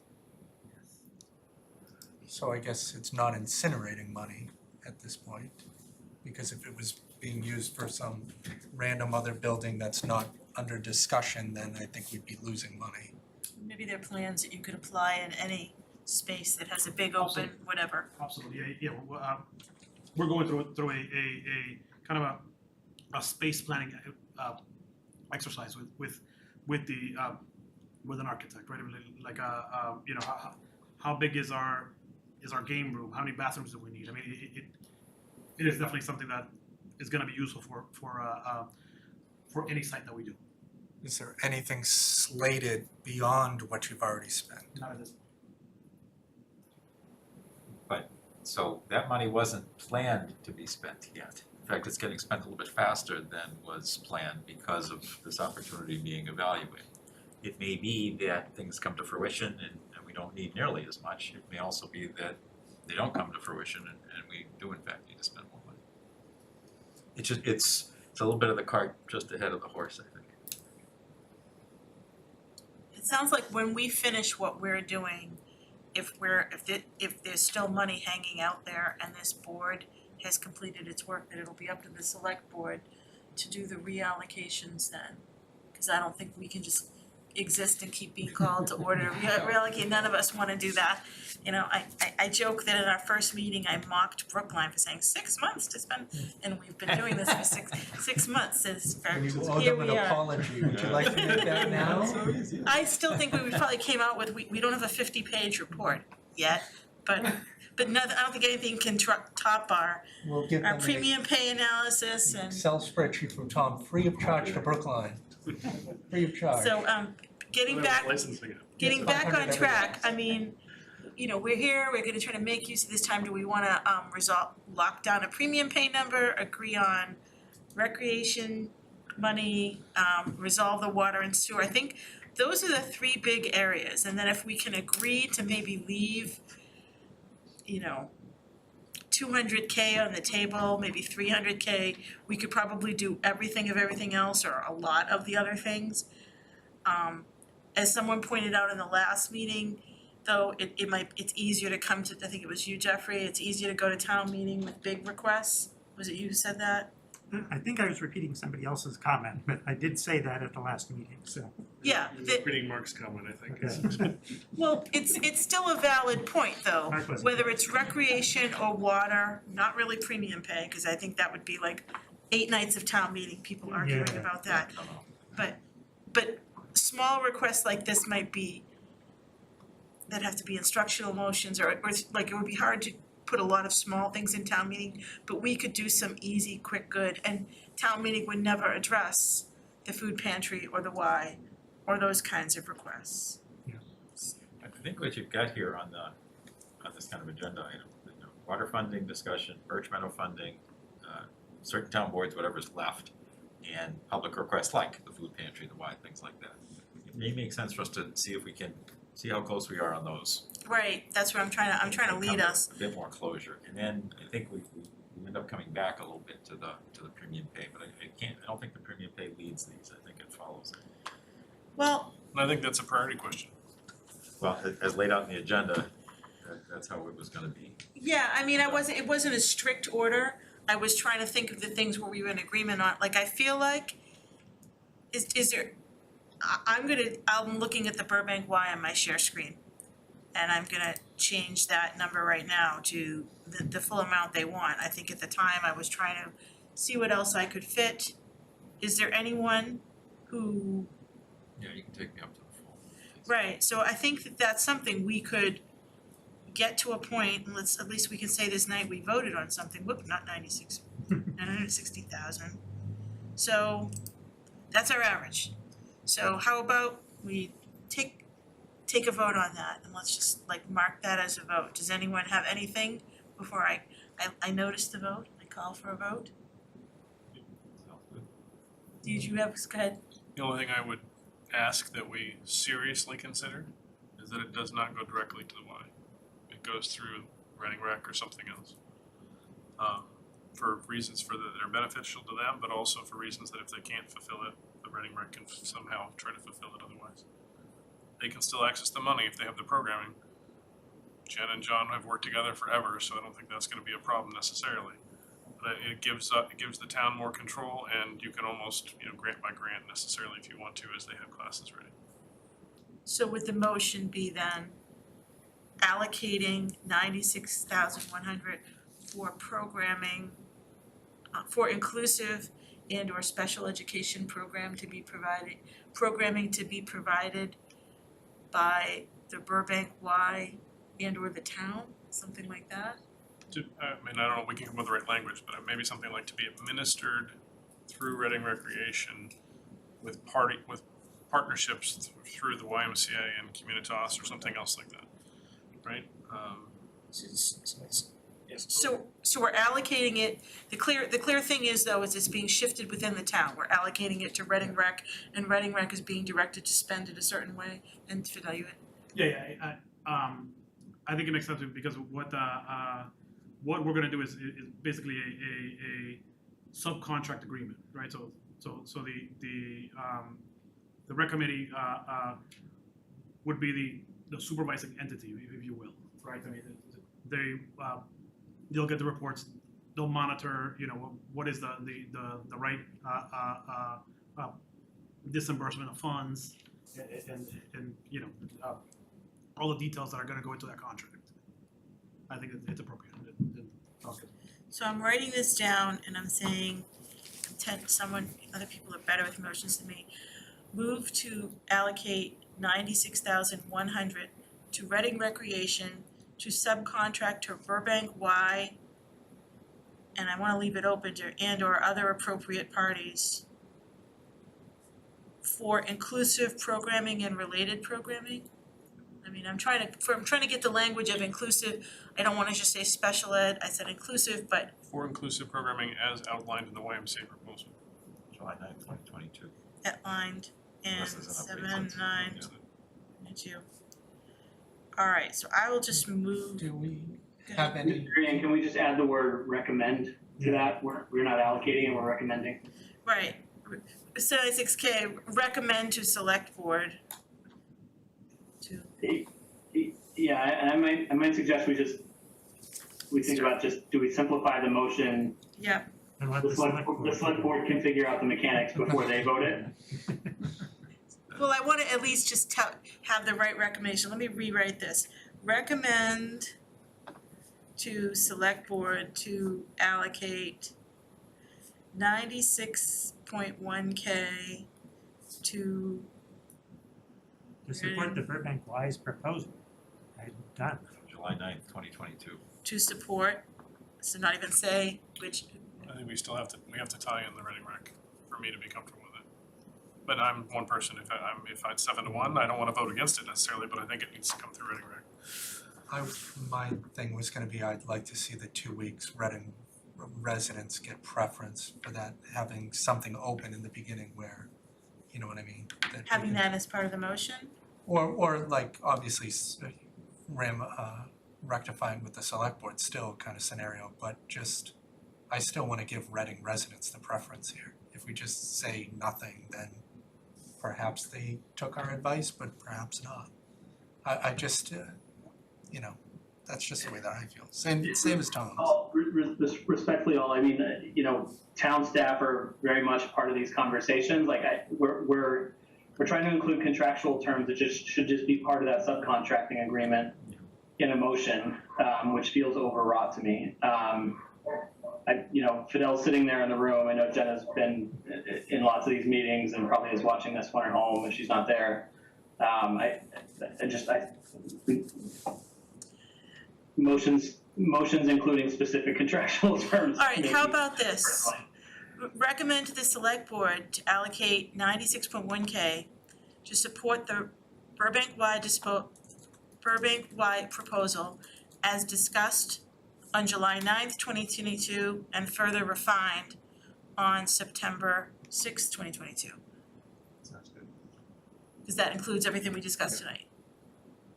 And we're just saying support the proposal as they did it. So I'm gonna say it, I'm gonna dictate it again really slowly.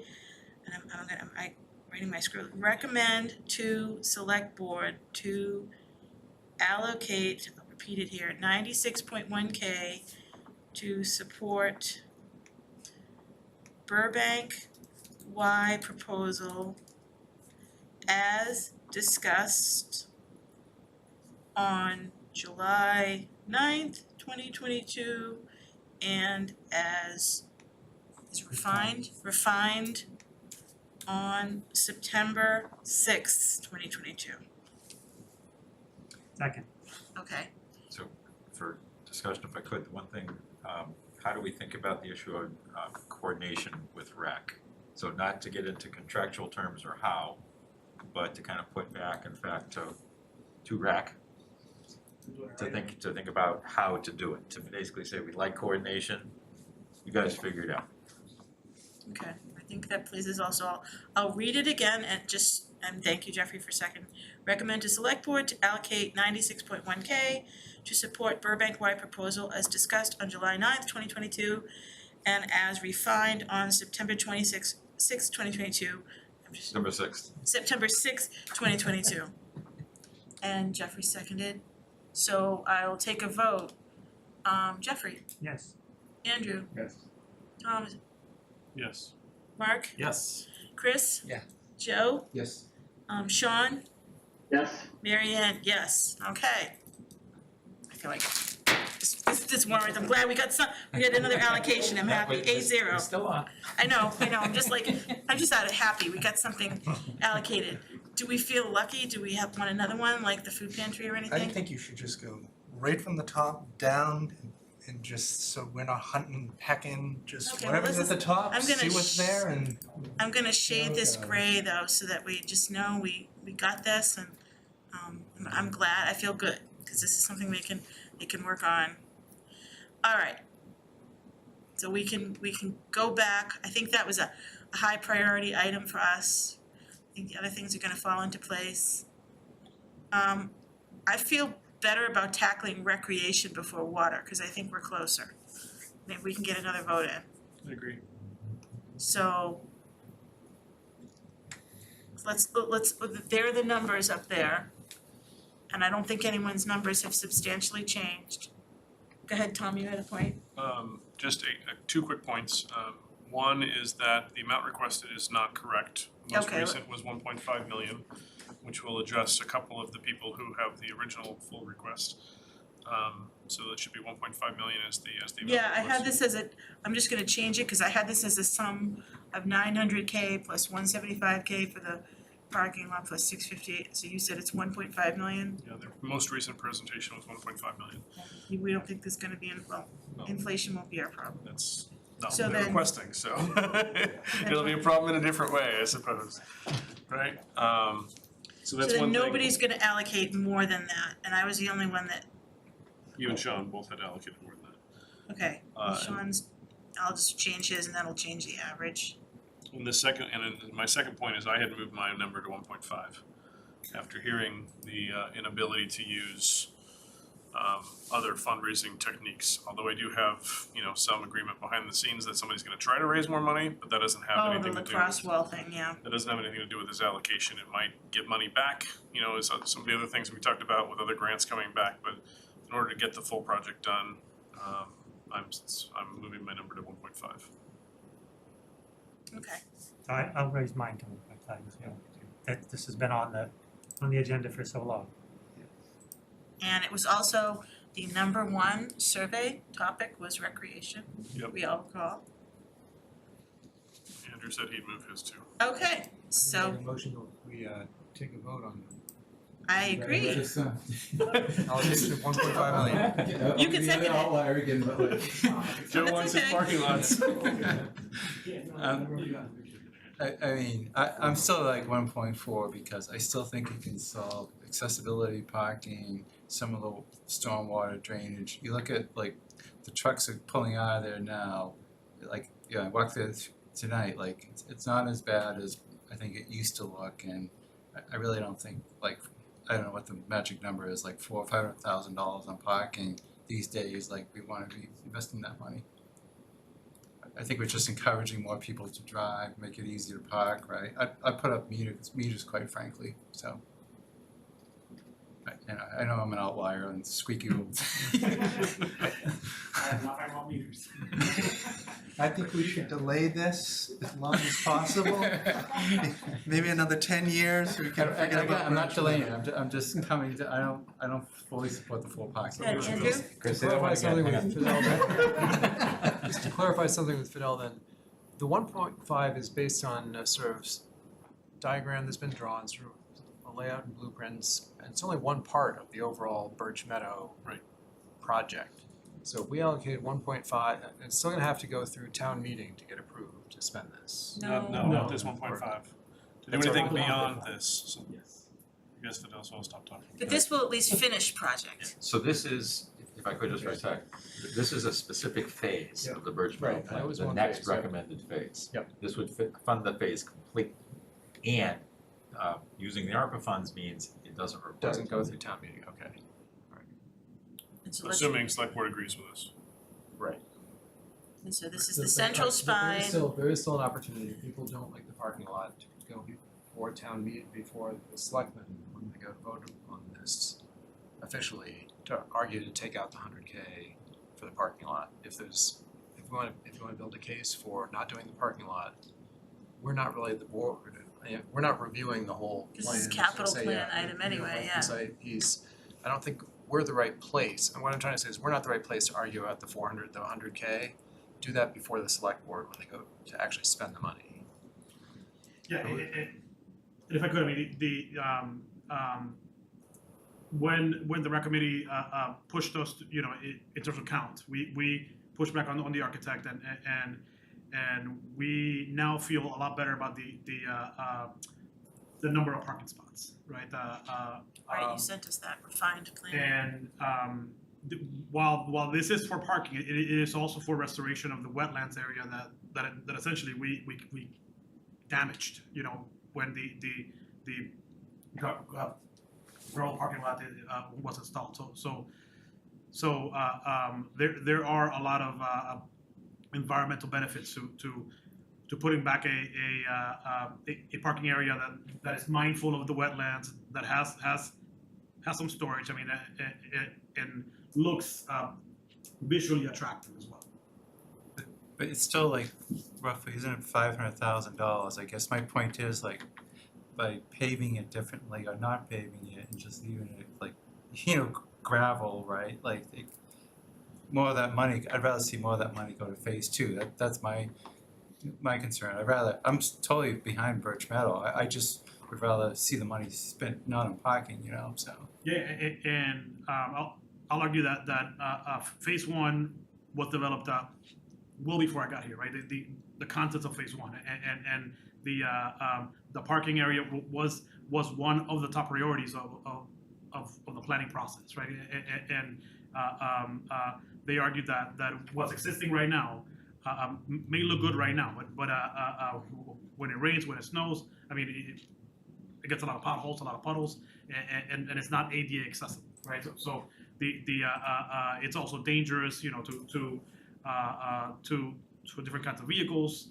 There's no designated parking. It's it's kind of first comes first served kind of wild parking, and the wetland areas is not really protected. So when it floods, like it essentially floods out the parking lot. This would create, you know, a nicely drawn wetland areas that have catchment and hold the water, right? And basically make the area look welcoming. Like I envision, you know, some cattails in the parking area, right? I mean, it's not just pavement. So it's gonna screen the parking area a little bit from the fields then, or if it grows in, or? So in the last rendering, there's a wetland area on the right side of the home, of the parking lot. So, I mean, how would it screen it? I'm not sure. Yeah, I mean, you're still gonna see it from the road, cause you wanna know what's there. I think to make it unanimous, and as much as Fidel was convincing, just think of it, 100,000 extra, making it 1.5 because of inflation. You sleep at night of the parking, it's inflation. No, we don't want that, that's not on the record. Just think of it that way. Whatever it takes to get into 1.5, Chris.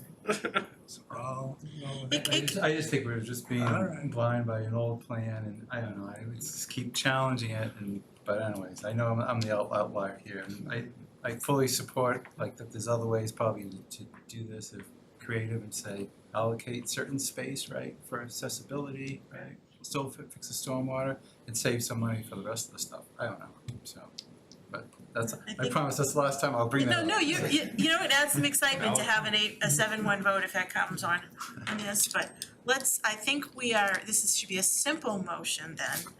So move to recommend the select board an allocation of $1.5 million for the recreation department proposal. And Fidel, is it called phase? for Birch Phase one. Meadow. Phase one. Alright, so move, cause I don't remember the date that they presented it to us and they came multiple times, I don't wanna limit it to a date.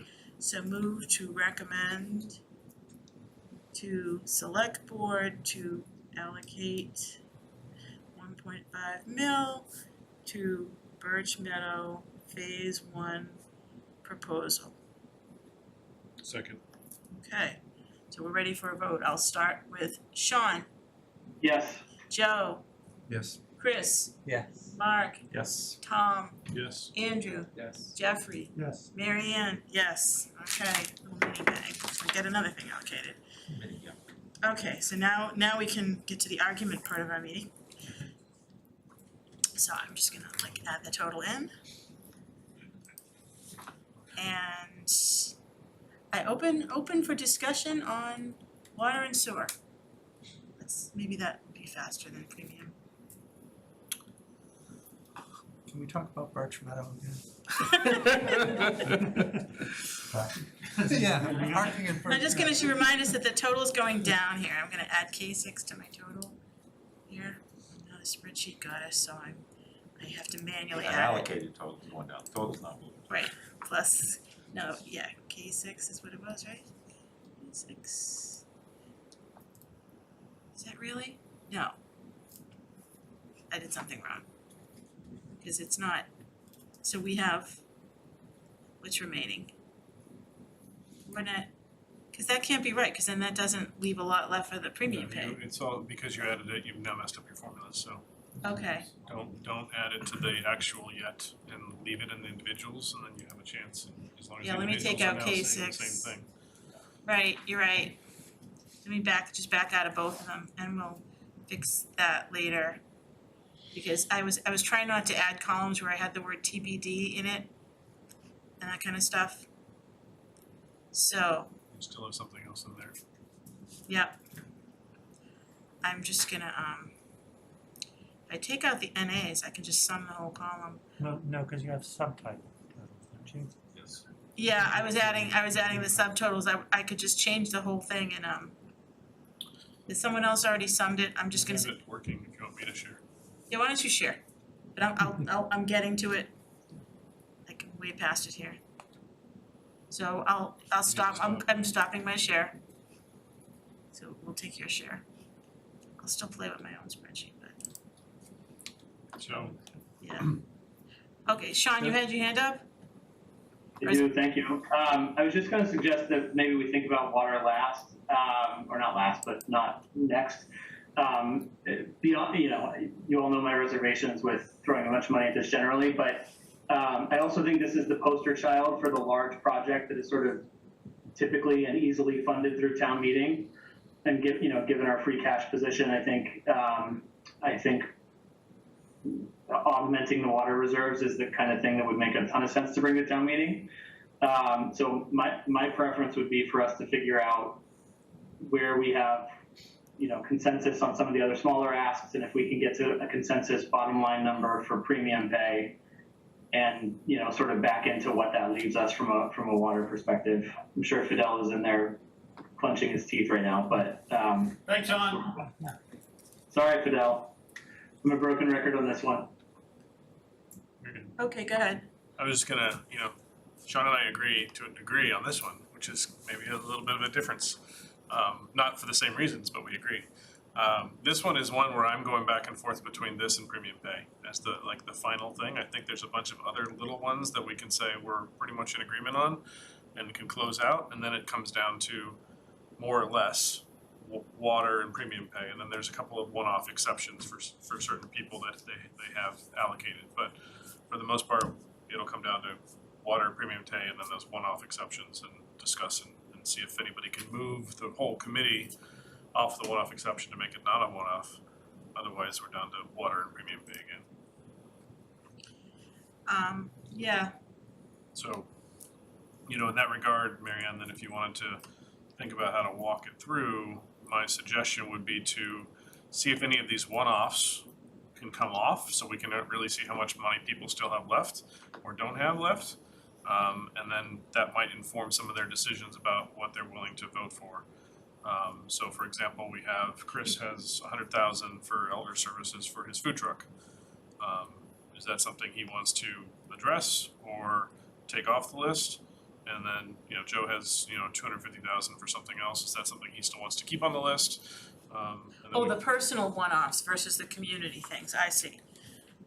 we might coalesce as part of that as well, just saying that's not something I'm still fighting for, or I really think the committee should hear me more on this. I still think that we should go in order-ish, but if we wanna skip the two massive ones like that and then still continue in order, I'm fine with that too, and I'll go with the food truck thing now if you want, whatever you wanna do. Well, is there anything like under these, you have the screen share, are you looking way around row 52 and stuff, Sure. What were you thinking, like the ideas and suggestions that were individual from everyone? Are you Well, saying there take are those some away at or the top, that's where I was talking, I had Alright, started let me at go the back top, to the so. top. Like Andrew and I both have, a negative against the public health. Is that something we wanna give up on, or do we wanna keep holding on to that? Well, I think the town manager just said it's better to maybe wait another year, and we already know that the feds and the state are not giving the schools money, and I know I had asked early on, Dr. Milashevsky, and he said, no, the schools would like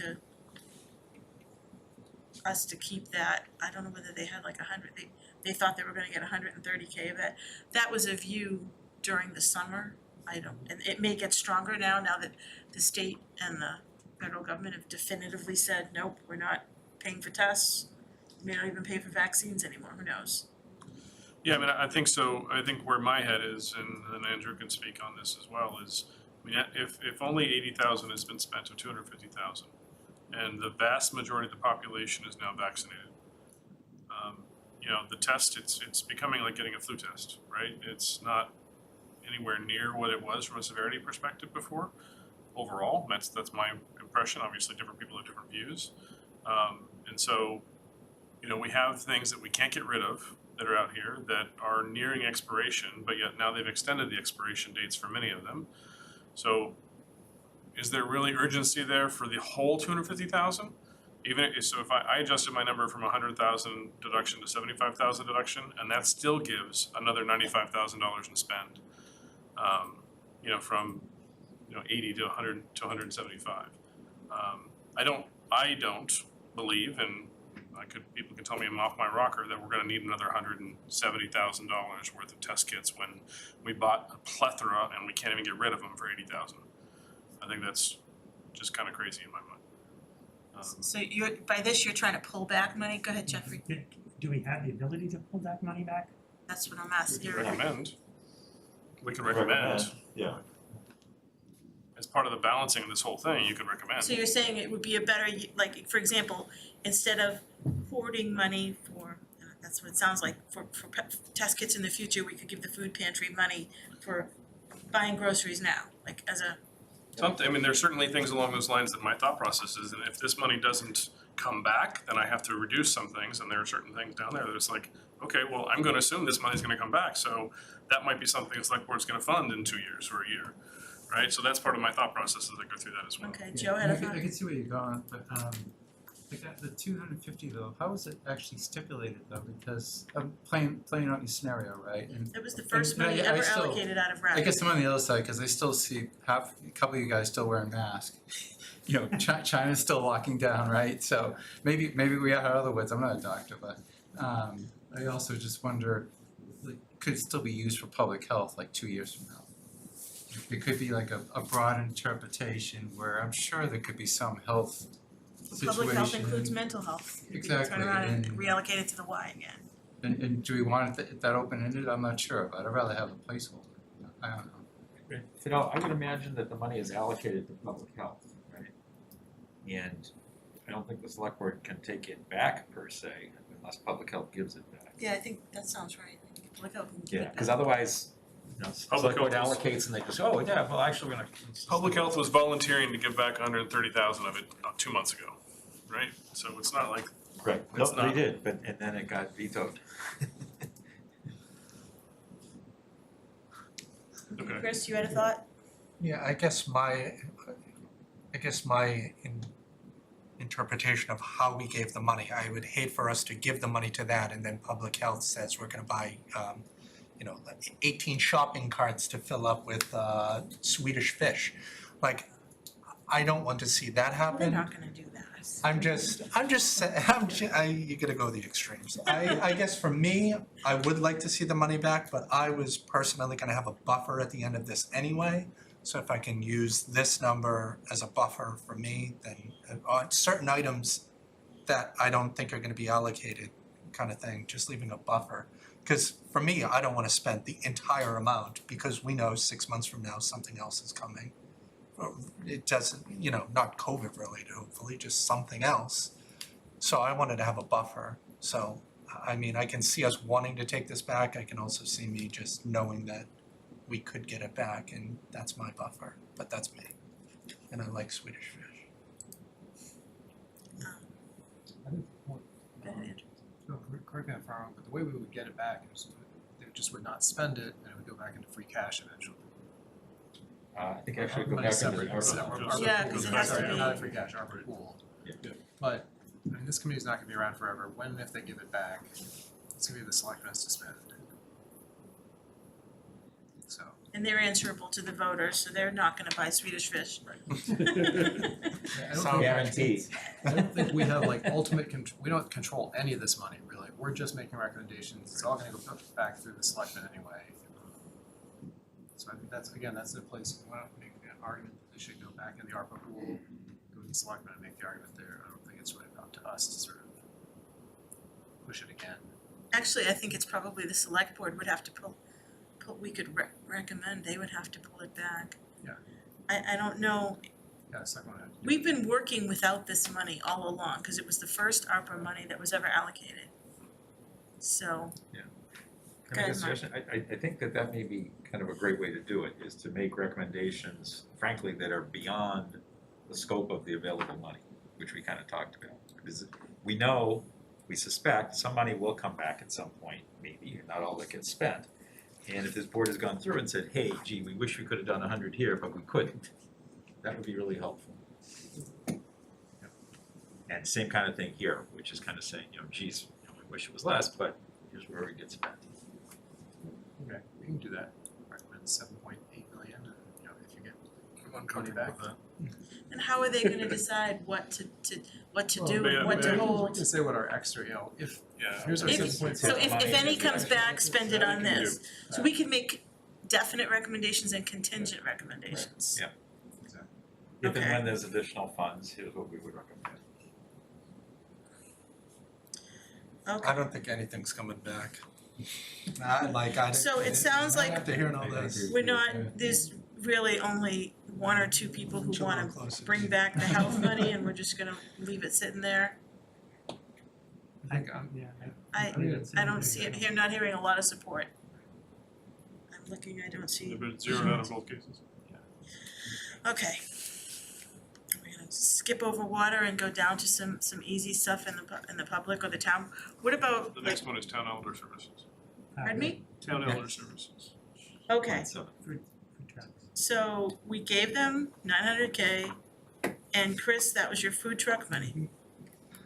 I guess now more than ever, I'd still want to see that go through for twofold. A, the kitchen still has not been used over there since we've started this entire discussion, nor will it probably ever be used again without being fixed up, et cetera, all the issues that it has. I think that the $100,000 would buy us a bridge to whatever happens next. You know what I mean? Whether or not a new senior center, something else comes along the line that could have a kitchen, might have a kitchen, might not. The food issue is not going away. It's still going to be the same as it was. Well, they're complaining that there's no food, but how much, if there was a food truck, how much food truck, this is not getting beyond us, but how much are they getting for 100K? Would it be better to just say, here's 50K, you can order pizza every week for the next 2 years, or like, That's in the 900,000 already. Yeah, There's so already there's food already- allocations in the 900,000. right, Yeah, so, this is more of the food truck itself and then seeing about a partner to end up having somebody do this in general, meaning all the town events. We've had probably 10 since we started discussing this kind of thing that the food truck could have been there with. I just think that we need a bridge to something, and $100,000 doesn't seem that tall of an ask. well, all these brew fests or whatever they were in the common, I'm sorry, I didn't go to them. Did the town hire food trucks for that, or was it? I think you asked them, Fidel, and they said yes, kind of scenario. Yeah. They'll make money, so. Right, they charge a fee, so, I'm not asking for the food to like the residents at Pleasant Street or whatever that would come, et cetera. It'd be a nominal fee, kind of. They're already paying a nominal fee for inedible food, kind of already. This is more having something that's, you know, actually edible, and you could have events based around it, et cetera. And then the partnership that we would get with the food truck person that runs it would be able to come to the events in Reading and make money that way. And then people would feel good about buying stuff from this because it's going back, you know, they know that they're investing in Reading itself. I'd be more apt to give money to something Reading at a Reading event than not. I mean, I don't know how everyone else feels. I just think that the food stuff is not gonna change no matter what scenario that goes to town meeting, doesn't go to town meeting, whatever. We still have yet to solve that. Like, you can go to Share for $65 in 3 weeks and still not be able to have something edible. That's me. good, Mark. So, I mean, I think it's a really interesting idea, much broader than elder services, but townwide. I think, pardon the pun, I think it needs to be better baked first in terms of what it might be and how it might work, and to think about it before I'm ready to kind of stick it up on the priority list. So, I mean, I'd love it, you know, play with it, but I wouldn't be ready to put $100,000 into it out of there. Maybe that could be a contingent recommendation? So we don't have to There's no- vote per se on it now. I can come back at our final meeting or something with something more put together. Or are you thinking 6 months from now, Mark, or what? How do you? I think whenever, I do think some ARPA money is gonna circulate through and back into the system. And, you know, there'll be value in having that contingent list, I think. So that's my personal opinion. But I think that there, you know, as Tom pointed out, the 900K includes money for more outings, which include dinners, and hopefully they'll manage a cookout or something at the senior center so that they won't have a regularly scheduled food truck visiting, but we're trying to provide better gatherings with food for our seniors with what we've already allocated. Yeah, I mean, and just to add to that, I mean, Chris, I think from an ingenuity idea, it's a phenomenal idea, right? You know, I think that's great. I don't know about like insurance and other things like that the town would have to worry about. Owning a food truck and whatnot, we're not in a commercial business perspective. You know, so I know there was some conversation initially about, hey, let's buy it, then we can rent it to somebody who will have all the licensing and all that kind of fun stuff. You know, maybe there's something along those lines, but to a Yeah, degree. we haven't talked to legal. Well, there's a lot there to be worked out, about what's possible. I like the idea, I just can't fit it in my 7.6 million, right?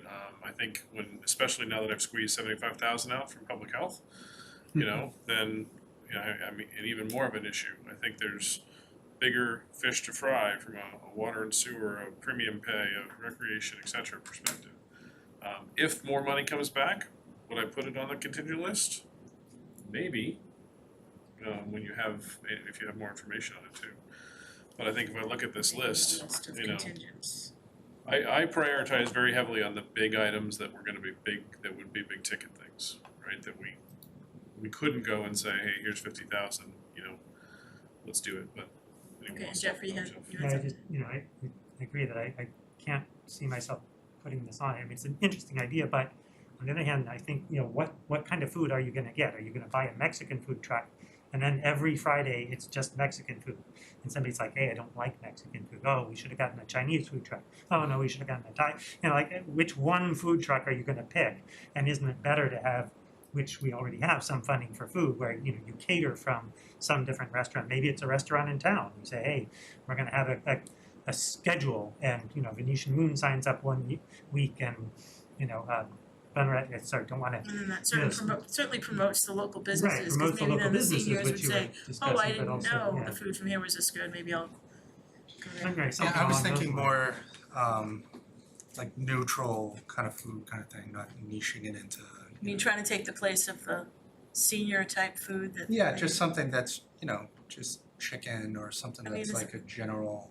that you Those- get Not to get into the weeds, but I know there's dietitians that plan these meals, that they're gonna be low sodium, it's Yeah, right. easy to right. digest, all these things for seniors that Seniors, yeah. it may not be appetizing for people who I want think in spicy the- food. In the spirit of moving things along to some more pressing, votable items, I think that we can skip this. Okay, well, I wrote it down as maybe a contingent list Yeah. if there's money and we keep it in mind, so moving down there was an item, and I think this was your item, Joe. Human services initiatives to try to see if the town would do things, and I know that the town had presented things like just ideas like rent assistance, and was that what you meant? Number Yeah, 10. That was part of a placeholder too. So- Okay, So, I don't have anything like strongly to support out of that. That's actually where I was taking money for the premium pay. okay. So that should be zeroed out now, so. And it sounds like also too, if we think about what the food pantry's doing, it's kind of approaching some of the goals of maybe what that would be for at least some population, some of their needs.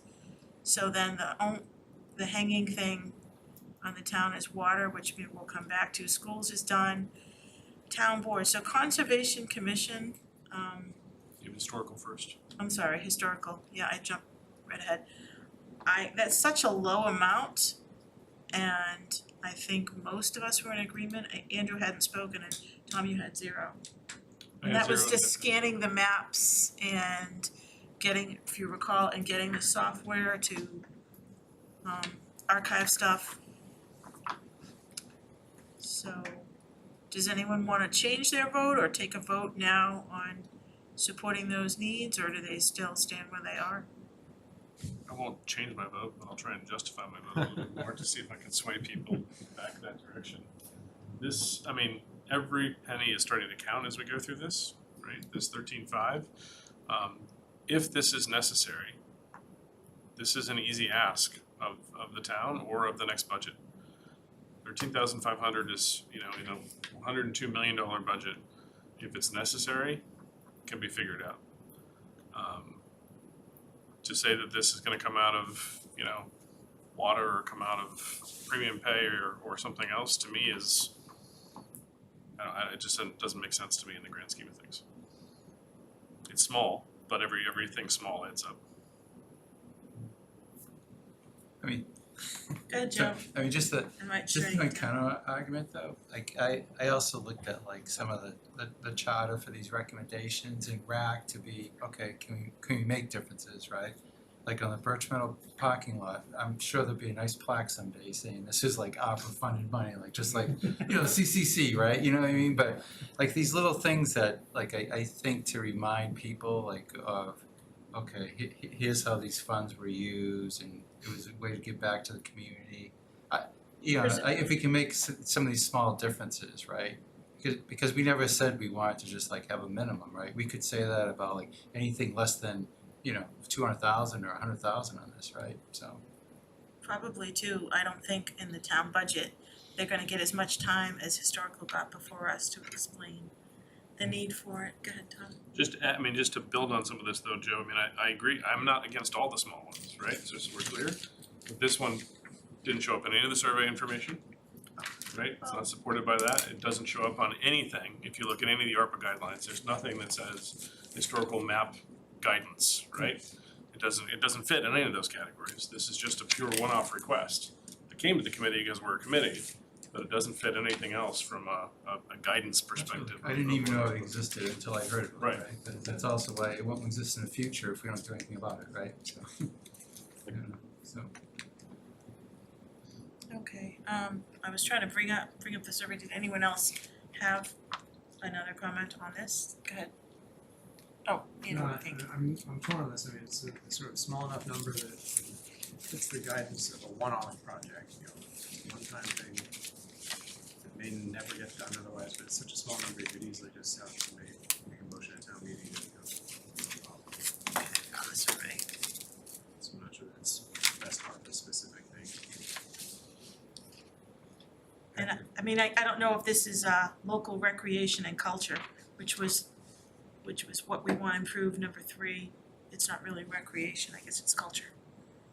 Yeah, it's kind of culture, and I think that this is an interesting one in that it probably wouldn't have come up without us going through this process, or maybe it would have, but I think people would have said, geez, I don't know that there's a way to fund it. And it came up here. I think it can have an impact as part of the history of the town. It's a modest amount of money. And my view was that was kind of the reason why we should do it. We should take it forward. Chris, go ahead. Thanks, Marion. It did come up, Mark, during the select board, during the budget things, when they put them back up last year. Over the year, you're right. Yes. Yep.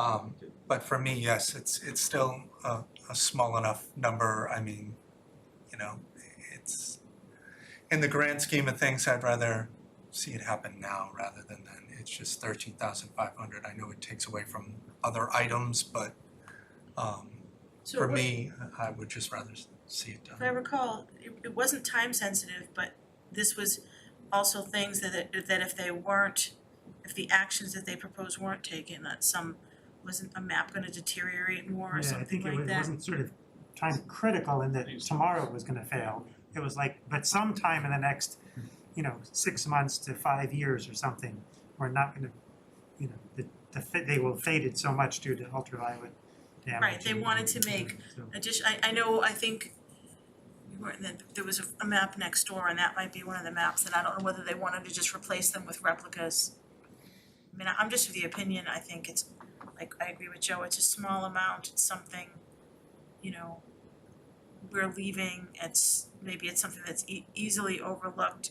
To me, it's nice to say it's done and complete. I mean, we gave 11,000 to the Trails Committee and they're putting some more boardwalk, but it's not a whole set of boardwalk. We just allowed them to continue their work and people can use it.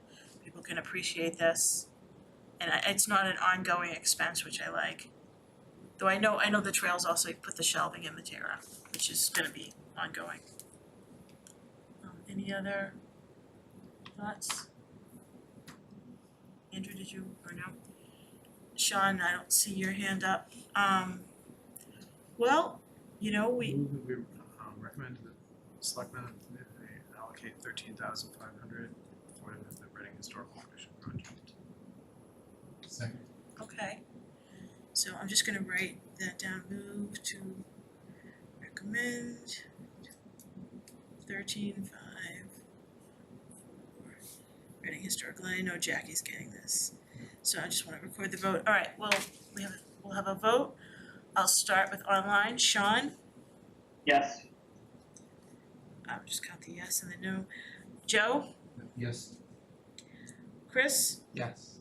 Mark? Yes. Tom? No. Andrew? Yes. Jeffrey? Yes. Yes. Yes. And Mary Ann, yes. Okay, so by 7-1, we have made that recommendation. Another one to be grayed out. It's okay. We're working there. Everything we do now, we don't have to do at a future meeting. Oh no, I can't click. That's your screen share. And just add that to the total. So the next, conservation. And I think, So where are we with this? I see 31.5 was the request, but then a bunch of us have 23.5 for some reason. because they allocated the 8, Oh, okay. and was this invasive species removal? I'm very sorry if I'm getting it all mixed up. I would have to go back to, I know an early version of my spreadsheet said exactly what it was for. Because I know there was some of that. It would have to be, I don't think there was really anything else. So this was for Birch Meadow stewardship maintenance for 10,000. Land donation surveys, 4,500 Yes, I'm per just survey, but we Feeding only into my did old spreadsheet, yep. 8,000. Because maybe you got a better rate by doing 2. So the real ask No, is, timing, I think, wasn't it? One of them, yeah, we Donate- needed to get it done in the month. right, but the survey cost was considered 4,500 per and we only did 8,000. Yeah. So you didn't do the full 9,000, so did you get away with that or? We think we. We think we did. Okay, so then the real ask is 30,500, not 31,000. The Matera bike rack for 2,500 and managing invasive species for 10,000. I think the note says Birch Meadow, but I believe it was not Birch Meadow, it was the one over by Starbucks. Bear Meadow. Bear Meadow. Yes. Sorry, so yeah, that's, So what's Right, I have their left of the presentation. request is 22,500, that's what's left of the request. 10,000 for stewardship maintenance at Bear Meadow, 10,000 for managed invasive species, and 2,500 for a bike rack at Matera. Got it. And that's what's left. okay, anyone, Move that we recommend to the selectmen that they allocate 22,500 to the Conservation Commission projects as discussed. Second. Discussion first before we was vote. it 23,500 or 22,000? 22,500. 22,000, yep. You had a Discussion? question, yep. Yep. There was a motion on the table, so I may amend it, it may not be friendly or not, we'll see what happens, but my initial thing here is 20 as opposed to 23.5, and that was because the 2,500 for the Matera bike rack was something that struck me as odd. I think we even discussed it in this meeting about the bike rack at Matera and getting there and, putting more concrete in the Matera area. I've even heard some feedback about how the Matera doesn't look as appealing as it used to anymore, so there's some other dissent there as well. The Bear Meadow stuff I was fully behind, and especially the invasive species side of it, but I had a really hard time with 2,500 for a bike rack, including a bunch of concrete space to lock it in place. Didn't seem to make sense to me. Well, So just putting concrete, that you there. need something to hold the Yep, I bike know. rack stable. Yep. It's the nature of wherever you would put a bike rack. I guess the way that I fall on it is, yes, I question the bike rack thing too, because it was like 500-ish for something, and I know it's not commercial and all, whatever the scenario. But I guess I'd just love to know how many people actually bike there, because every time that I've been there or driven past, and it's sometimes twice a day, I don't think I've ever seen a bike. Now, that doesn't mean that if there was a bike rack, then they would have biked there instead, but I guess You didn't if see I had bikes because they got stolen because there was no rack, right? Yes, that's it too. I guess why you just don't put it up next to a tree? If I had seen like 7 bikes there at one point, it would have been like, okay, well, maybe they should get a bike rack. So I can kind of understand Joe, you had a comment? Well, I just look at, like, if you ever parked a bike at, like, the Reading train station before I put in a new bike parking facility, I mean, it's, you know, I'm not a big biker, but I'm just saying, like, I think we build it and they'll come, right? And what they're talking about here isn't anything like what they have at the Reading train station, but I think it still encourages you to secure your bike, and it's a lot easier to do it against like a bike rack. Yeah, I think it's crazy that it costs $2,500, but I think, you know, build it and they'll come, and it's much easier to lock, and, you know, it doesn't damage a tree, you know, whatever the case may be, right? So. I think the issue with that is that Materra is a lot different than downtown. Like, for someone to bike where it is more, you know, I don't wanna say Materra is out in the woods, but compared to other places in Reading, it definitely is an outlier. Would I rather give $2,500 to Materra for something else, adding another garden bed, et cetera, as opposed to a bike rack? Absolutely. But, I mean, that's why I'm, Jeffrey? But, I mean, isn't the idea now with the bike, with the garden beds, that people will bike up to take care of their garden? but I haven't seen a bike there. Yeah, I'm not there 24/7. I'm not the be all end all of the. And the road diet goes up there, right? There are bike lanes that go. I think that there wasn't enough room in the road diet for bike lanes, I could be wrong. There are no bike lanes, but their road diet does go up there. I mean, so Technically, you can say the only a breakdown lane single is a bike lane. Yeah. It's a single lane, but then they worried about the snow and everything, and I think they determined there wasn't enough room for bike. I just, you know, Good. as And- opposed to the place where there's two lanes of on each direction of cars, there's one lane, and then there's this wide shoulder that I biked that section, and it's a nice section to ride on, because I don't have to worry about cars being mad that I'm taking up a lane or something. But have you ever gone to Materra Cabin? I haven't, but I'm.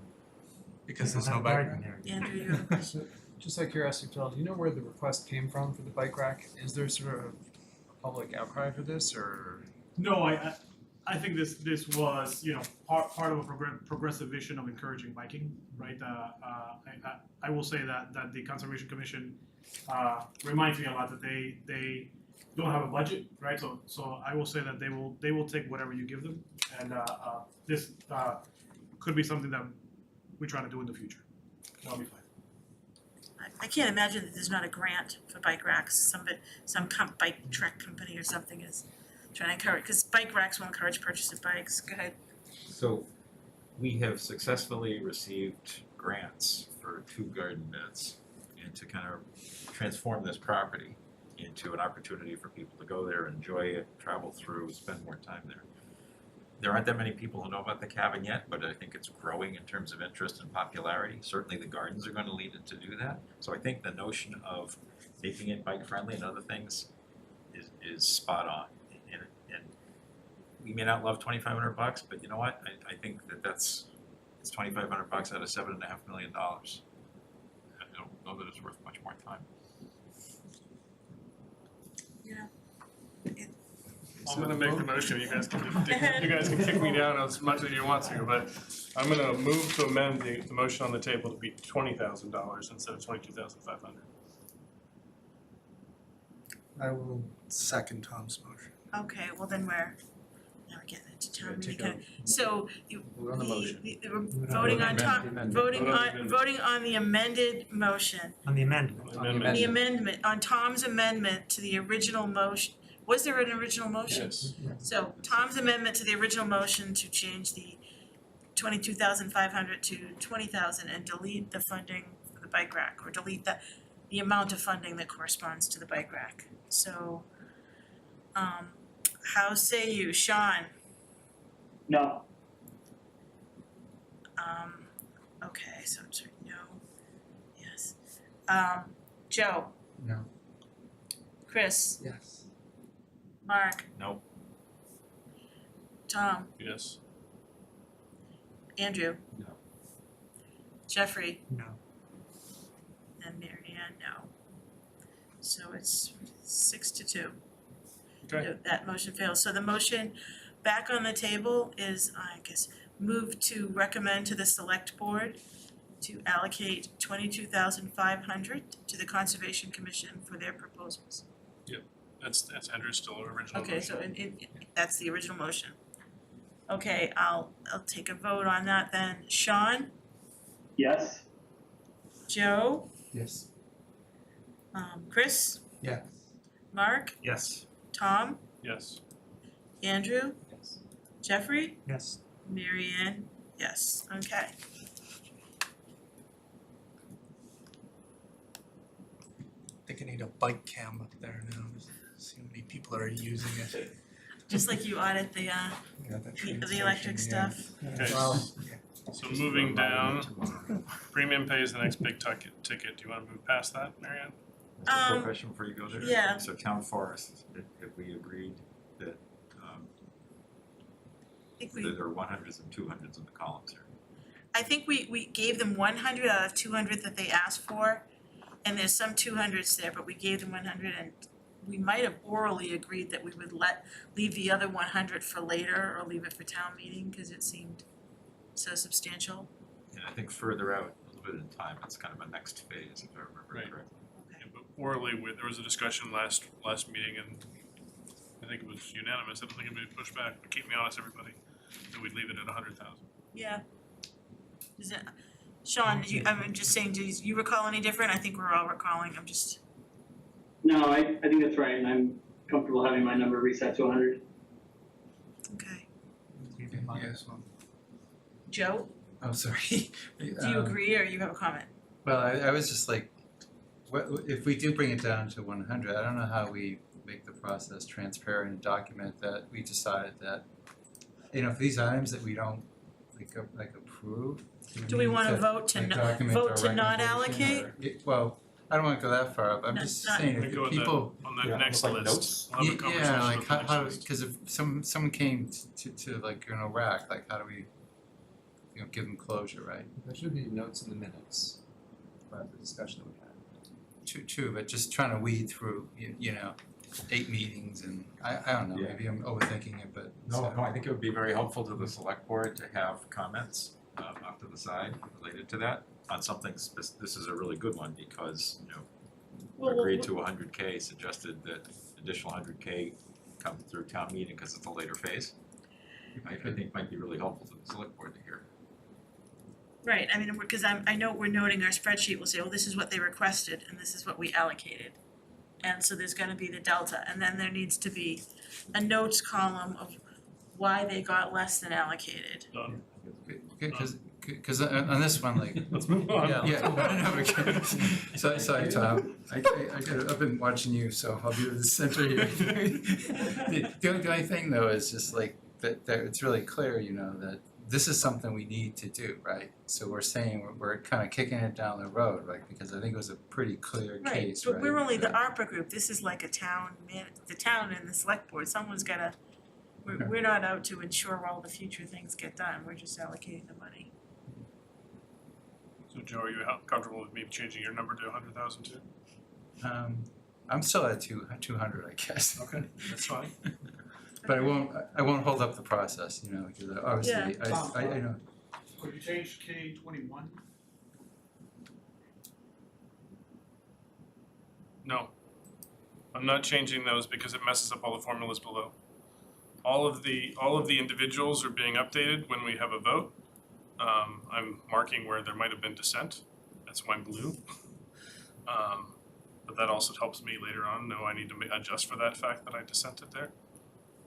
But then otherwise, the orange line still gives the right adding at the bottom. Yeah, I mean, I had put subtotals just so we would kind of see where we I were can at do the this. things and. You wanna put a note? Voted, Yeah. 13.5K on 09, 06, 2022, Yeah, and I'll share this again. 7 to 1, right? And ultimately, when we have to give a final presentation or whatever, we can have these notes in that too. 09, 06, 2022.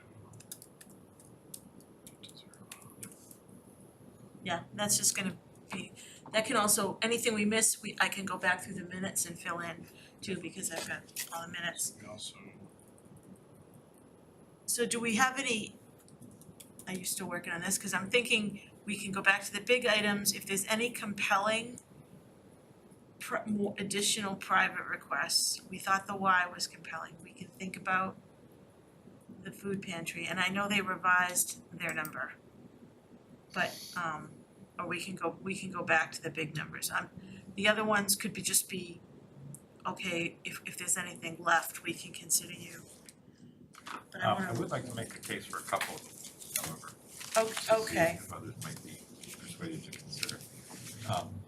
So, kind of starting at 52, affordable housing revamp. So the select board is undertaking to bring a warrant article forward, yes? Is it a warrant article at the end? Yes. Yeah, to change the whole structure of how the town does affordable housing.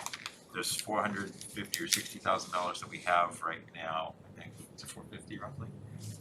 It's more or less been sitting there without a plan and without a good way to use it. So the revamp that the board is gonna be proposing actually allows for a committee, a structure to proactively figure out what we can do and how we might use that to promote affordable housing in town. I know this came up very strongly at town meeting, a lot of discussions about it, came up in zoning in particular and then in instructional motions.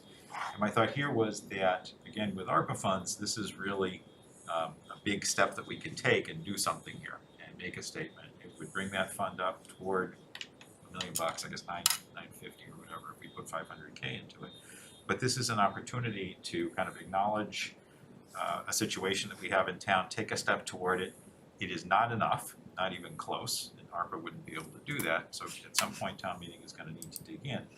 But I think that this is kind of a start and it allows some activity to get going. And so that's why I suggested that it's a good kind of one-time ARPA funding use that would get a lot of bang for the buck. So that's why I wanted to put it in here. I mean, just, I think Tom's gonna say, what I'm gonna say isn't, how are we gonna spend this, and this is violating the, putting the ARPA money into a trust fund kind of So, thing. So it could be for a specific project, one of which has already been proposed, It has to be done by FY20, has to be, the encumbered, money is encumbered by then. Done by the 26th, by 2026. and So Tom, there is a proposal that was brought forward to do that, and what was this project? Oakland Road. Oh, that, okay. So this would be 500,000 towards Oakland Road.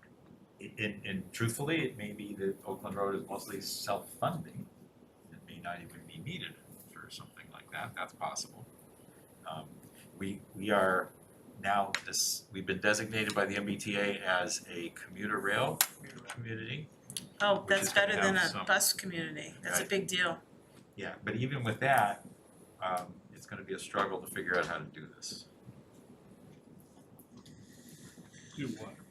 Oakland Road or do? To do this, to figure out the affordable housing component that we're gonna be required if we're gonna want to pull on some of the state funds that we've been pulling. So Tom, you had something, I didn't wanna presume I was saying the same thing as you, but what was your thoughts? It was it was the same thing, from that perspective. If you're talking about putting it in the existing affordable housing trust fund, I think that specifically and explicitly violates the ARPA restrictions of putting it into reservation funds. But maybe Sharon has reviewed it and she's perfectly comfortable with it and Yeah, whatnot. It may be that putting it into the trust is the wrong thing, but the notion is to actually do something toward affordable housing action in town. And I think the other concern I have is I'm gonna use your own words against Chris, right? It's not fully baked. Not even close to fully baked. And to use this in a way that would lead to actual housing or something is a long-term project. Yes, Oakland Road is something you guys have kicked off. I know they gotta. You know, who knows what's gonna happen Dig elsewhere. under there and look for, find this- asbestos or. This is so or, you know. unknown in my mind to say that we should be allocating money for this, as opposed to thinking about the longer term potential other places that kind of stuff could come from. I hear you what you said about town meeting. I think a lot of town meeting also was pushing back on some larger building related things, so it's kind of an interesting juxtaposition between what town meeting was doing in that regard. So I think it's something to be cautious about saying town meeting is fully endorsing certain things. Affordable housing needs to be addressed, but large scale housing units is also something town meeting pushed back vehemently against. But they push Changing. back the density Yep. and Yep, so I mean, that's kind of an interesting problem to think about in regard to the mandate, quote unquote. You know, I think a lot of what I heard more was governance of affordable housing. What are we doing to make sure that they stay in the right condition, that we're holding the landlords accountable? that they're not just falling apart and not having mold coming down the ceilings and stuff like that. That's what I heard at town meeting as kind of the affordable housing thing. The stock is a potential issue. Not being able to buy a house in Reading is a potential issue. But I also heard, kind of horror stories about some of the buildings in place and our ability to hold That's the landlords to. clearly a think, separate topic, but absolutely. Chris had something to say, and then I'm not sure, Jeffrey, did you? Yeah, I made the argument before that we've had 450 in there forever. We should spend $1 before we decide to put more money into it.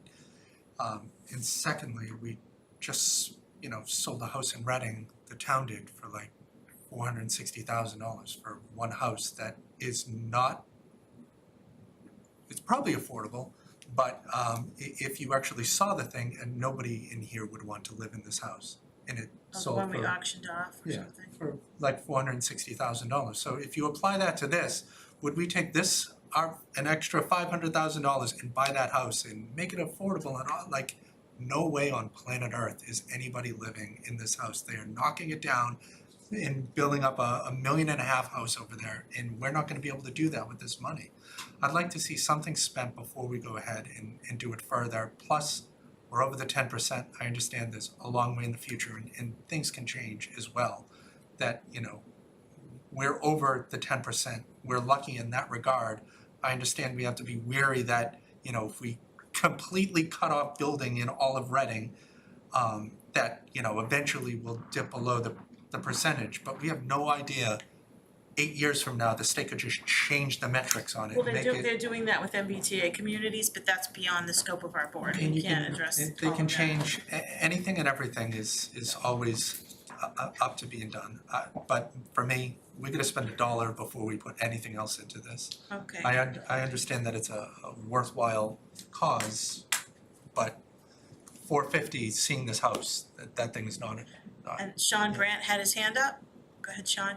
Yeah, I was gonna say would back out my allocation on this one as well. I'm very, very supportive of the notion, and I'm glad to hear that there's steps being taken to revamp this. Where I've come down on this though, I agree with your point, Chris. I think there's an amount of money in there that, should get us started on some tangible projects once we have tangible projects to get started on is number one. And then number two is I think the strongest levers for the town in terms of impacting affordable housing stock are really around zoning and how we use town-owned land, not direct investment in projects. So, for those reasons, and given that we don't have a ton of specificity about sort of shovel-ready projects that we could invest this in, I don't think it's the right time to allocate a large sum to it. Okay, thank you. Anyone else? Do we want to note this down? Mark, we can take a vote, but I'm not hearing other support for it right now. I continue to think it's a good idea. I appreciate the fact of it not being fully baked. But I do think it is something on the town radar, so. But I appreciate for this group, I'm not hearing support. and it could be, I'm gonna write it down though for a contingency, right? It's something to, if we have money left and maybe by then it's more baked and money comes back, if we, like, think about the testing money or something. I mean, I don't know if it's a small, I don't know that it's gonna make a big difference. I feel like any of these projects are gonna be many millions of dollars, but go ahead, Tom. I think the contingency thing is starting to become just a list of what one or two of us have asked for, and I think we need to be a little bit more careful about that. We went through this list and said, here's how much you have, and it didn't say put them 1 to 50, right? We specifically and explicitly had that conversation.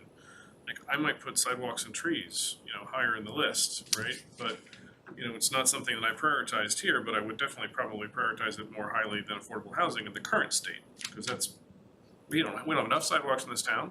Our kids can get run over. We heard that at town meeting, right? As well, right? And some of the town trees that are on town land that are technically right on people's property, but technically on town land, a lot of them are getting old and starting to fall over. So you could argue that that's something. So my point here is let's be careful about Yeah. just saying one person's project is something that goes on the list, unless we have a little bit more concerted effort of saying, what are the, 5, 10 things that we think should go on the list as the next items? We can revise that, when we close out, we can say, okay, so these are the just like there's unfunded things in the budget, we can say unfunded, but we wish we could fund. And then other ideas by various members, so other people can hear, someone may say, oh, food truck never went anywhere, but darn, that's a great idea, let's, go somewhere with that, even if we're not all coalescing, okay? If I could, I would take my food pantry support, a separate line here from what's above, for what's below that we're gonna talk about, I'd zero that out. Okay, Electric vehicle right. pilot program, I'd zero out, This one up here, you're gonna zero out, so 50. 80,000? Is electric vehicle pilot, No, not No. that one, the one that is in 53. food pantry support, that I already just deleted out. That's affordable housing you have in 53. Oh, so it got, yeah, so it's 54, I'm sorry, I'm looking at the one. Oh, yeah, I have it at 53 as food pantry support as well. Did you Tom delete a added- line? Oh, I added Yeah. I added the line that you, yeah. So you're gonna take out the 500,000, what you're saying? No, I'm saying that on 54, 100,000. Food pantry? Yeah. Is a zero. There's nothing in here. I didn't do anything there. Okay, Whose so, screen is so, on? Wait a minute, that's Tom's Is screen. that Tom's? Well, Yeah. yeah, Tom, Yeah. you have under 54, mark 100,000. Oh. Oh, it's Well, that's it's the- not, this it's is- not moved So over. this is the first draft of back Got in it. March when people threw something at the wall. That's what this is, right? As opposed to how much you actually allocated, right? You didn't actually allocate it in your greater list right here. agreed. Oh, yeah, I just, You this is didn't what, actually allocate. I tried Okay, to so get leave it all there. the inclusions in, Right, so, leave it clear, yeah, so don't touch right, I it. mean, look at bleachers were there. If you scroll up a little bit, I thought I saw 80,000. It's another. There's this whole section we just skipped past. We haven't gone through this section. No, There's all we did was the food Y pantry in for it. Mark. Yep. Right. The food pantry number is revised now to be 84.6, that was what they came to us on August 3rd, by the way. Like, that might have still said 124, and I'm sorry, I didn't change that. They revised it to 84.6, and I know we all pushed back because they had a proposal, to renovate their space. And then I'm looking at the memo, just to remind us, back on August 3rd, they wanted 2 refrigerators at $6K each for $12,000. Gift cards and inflation costs, $1,600 per month for 3 years, up to $57.6K. And then still the space consultant to scout for and secure a new location in Reading, $15K, for a total of $84.6K. So, that was, food pantry could be something I noticed a vote on, and if I think we all generally felt some level of support, whether we were all at the same amount. Maybe that's one more small item, and then I know we can probably zero out the garden club there. And, You have some dissent to the garden club, Marianne, so okay. just. Didn't the that- garden Well, the club garden get club got money? a grant, yeah, that's what I thought, where I said they got 25,000 from the state. The garden club got something, didn't they, Fidel? Are you sure? The community garden got The community garden. Community garden's not the same as garden club, okay. Oh, the garden club was the 4K a year for 3 years of lost revenue from the plant sale. Right. And community, And also like scholarships too, like that's what. They mine give was a it little back lower. into scholarships is what they do. Yeah. That's what they say they do, yeah. Which they do, you see that show up on the graduation stuff. so, do we wanna look at any of these small items or go back to the big items? It's getting to be 10 of 10, I think we can try to. So Mark's stuff is all set down on his things that he just minused and What moved. about the and- senior center, Mark? That's the other one you have. Oh, that $1 million. So I think, so just philosophically, we are gonna have some capital spend toward a senior center at some point. And the question is, do we want to use some ARPA funds toward it? It might be renovations, it might be construction, don't know. That's, I think, the philosophical discussion. No matter what, I doubt that that kind of a number will fund everything that's needed. It's gonna need to go to town meeting for additional funds. So I think it's just a philosophical discussion of, hey, do we wanna allocate some ARPA funds toward this or not? In the hopes that it means less to town meeting and frankly, less to the taxpayers. Because it probably goes to the taxpayers too. So that's the philosophical discussion, and I just wanted to kind of bring it out so that we're all thinking about it, because it is something that we'll be dealing with potentially soon, certainly within 2 years, but I think potentially a lot sooner. Go ahead, Andrew. So maybe can I check my math? I have this right now, we've allocated 5.3 million. We've got 2.2, or I don't know, I started at 7.5. It's not quite the right number. Just so we have a vision of what's, we've got a couple more Right, things and left. then, cause there's the water thing hanging out there, there's the premium pay Yep. and And a couple a few little other things. items. So this million makes one of those other big things not happen if people agree. Right. Mark. I kind of feel, since we're in the half-baked mode, that we're not, we don't know where the senior center RFP is shaken out, and I feel like I'd wanna know more information about what direction that is going.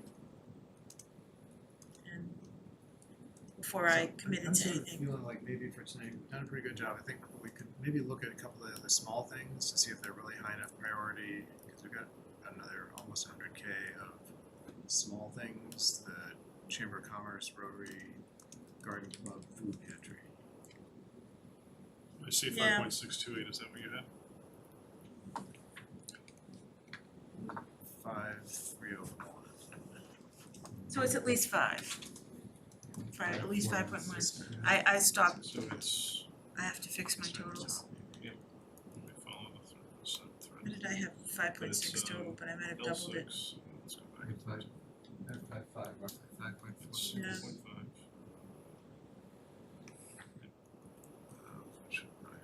So you're saying Recreation. see, You haven't that's approved not- that, that's not, Call just me, this one. just that one, okay. The rec, whenever the rec allocation equals all of us, that's what I'm answering. So L6 1.5, yeah. plus L21. Aaron, can I just mark something, or, Yeah, go ahead. like, for the senior center, right? So Okay, this is.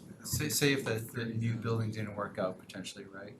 Most likely we'd still Well, that do was, the something, 8 was already right? included in the number. So So it the needs to addition is be 22 fund. a capital investment at some point, Because it right? starts Yes. Yeah, and I would imagine, this number. you know, within, Renovate, like even if we stayed, yeah, the existing. yeah, even if we CC. stayed in this building, it'd be renovation. If we find a new space, if it's existing, it's renovation. If it doesn't exist, it's brand new construction. Wait, and you're- Are you guys still sending out the postcards to find out if the community wants a community center On versus a line senior 68? center? Yes, Cause those that actually could, started going out today. cause that could change things is too. that 5.6, so that's the allocation over the actual? Cause I'm kind of It's just between the that and the total- it's water, just that the you have total so far. two capital projects, This is, I which didn't you want to fund change this column. sooner than Because later, it right? was- I think that's right. I think it's Two that we need to be conversations now. aware that we have This these big is- capital this is what we- projects looming. Before we came into the meeting, Didn't Plus, we I don't- just get a in the meeting. earmark for the senior thing? Was it a We million or requested. 100,000? So if I actually, let's just make it clear if I just take. Did I remember what Senator Lewis put forward? It is part of the economic development bill that didn't pass, but it's Yeah, sorry. it's an We're earmark. using other numbers in that column that we're just. So I'm So gonna- I think we're gonna spend, you Well, know, several. obviously. RAC members, I'm gonna propose a 5-minute, just a quick 5-minute break. Okay. So we're gonna go into recess for 5 minutes, just bathroom break, and then you guys can also work that out. Okay, so L6.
Alright, RAC is back in session.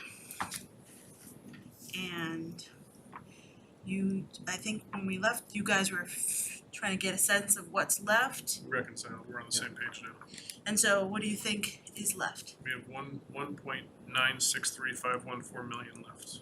1.963514, 14. 286, really high. Okay. Well, that is not going to do everything that is remaining. Nope. It's priority. So it's water, premium pay / hazard pay, the little requests, and then the one-off requests. So somehow amongst those. And the little requests, little and one-off are overlapping. Well,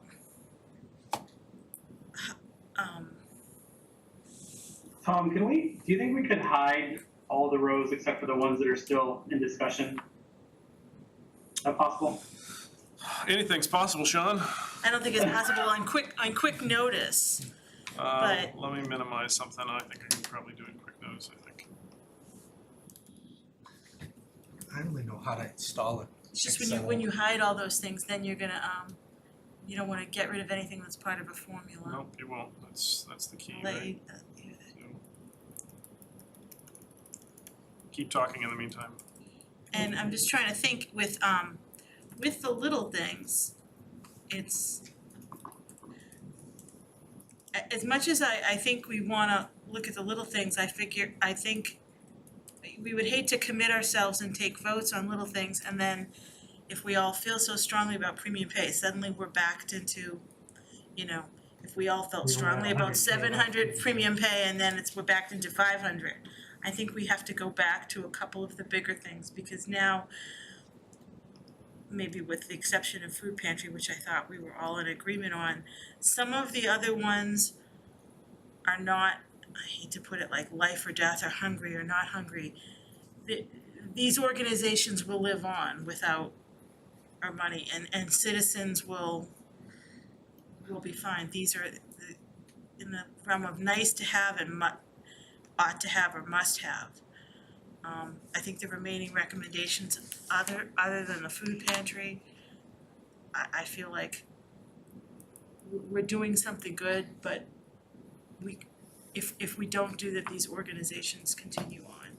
Does anyone have a thought on that? I mean, if you feel, other people may feel more strongly about some of these other requests. I'm not sure we can kind of categorize very few are life and death kinds of things, agreed, but I think we just need kind of a process now that says, hey, let's just either we kind of work on these big ones and then see what's left, or we continue with the small ones and then again see what's left from that and allocate into the bigger ones. I think maybe we just pick one, and I'm not sure we have to finish everything tonight. It may make sense to see where there's still areas of disagreement versus agreement. And then maybe that's where we kind of stop till the next meeting. Yeah, I mean, I get, and I'm not at all minimizing the Rotary and the Chamber and the Garden Club, but those are requests that, if we gave them, some of them, if we gave them less than what they wanted, because we're favoring some of the bigger requests, they could still continue with their mission. It's not like, okay, they don't have enough for a project, so it doesn't go forward. They can work with what we give them. We already know, nothing left is time sensitive. But then we think about, okay, our survey, the ARPA goals, what are making the differences in people, and even certain small ones might rise. And maybe I'm overthinking it too much. So anyone else have a thought? Sure. Do we want to just start with something big? Chris? I mean, it's, like I said, I think that we should have went in order the entire time, but for me, there's certain caveats that, I don't think the Rotary should be paying any money for the street fair stuff. Like, that's just me. I'd love to give them money. I'd rather not give them anything because the town doesn't charge them for it. So it's hard for me to take a vote based off that when, I don't think that they should be charged for something. And I I think don't we know how we even agreed, quantify that, they wanted but 3 years of street fair, and we said, some of us said 1. Or none. That's why I think still just going straight down the list, however things fell on there is how we should have did it, but. Tom, So, I mean, I think if we look at his revised bill, there's two big items here. right, How much are we wanting to allocate to the two big items, and how much do people want to leave in reserve? And if you want to leave it in reserve, you know, is it for one of these things that's out there, or is it for something that's like not known yet, right? But these two big items, you know, are the crux of what's left. They can spend the 1.9 that's left,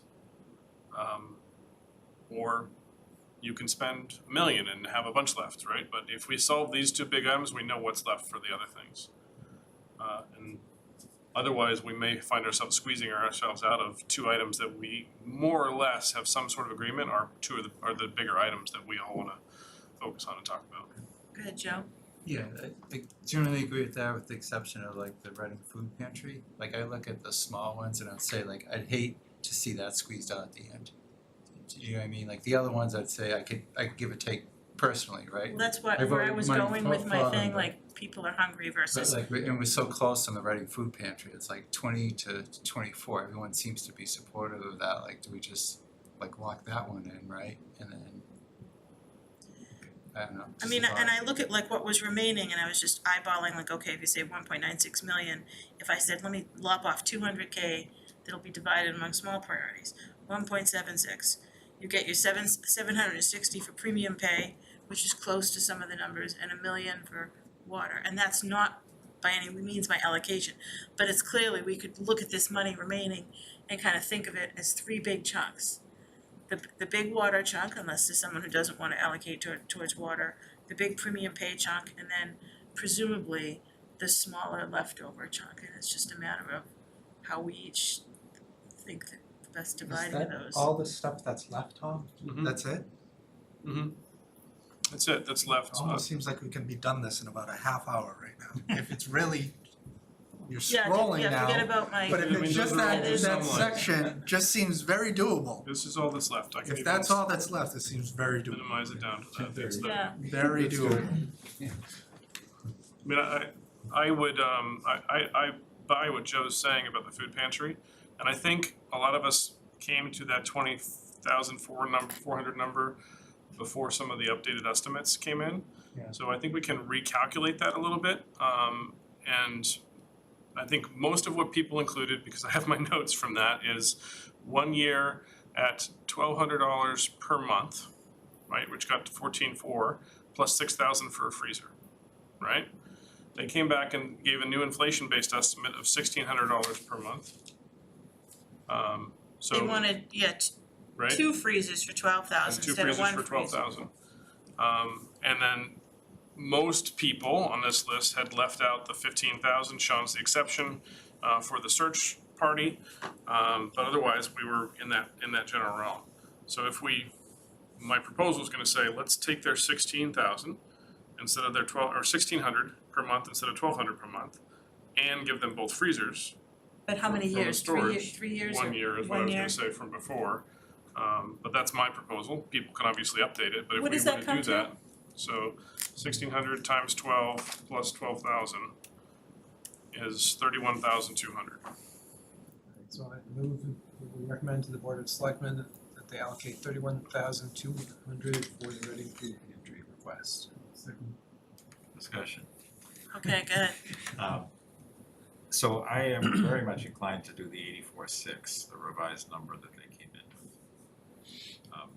And I think that at least one of the members kind of indicated something about potential capital needs and the search for a place and figuring out kind of how to do all those pieces. I think this makes sense to do. I think it makes sense to do in the next 12 months, for the most part. So if you look below under, it was 45, what is it now? It's What number are you looking for? 46, the other food pantry potential capital. Yep.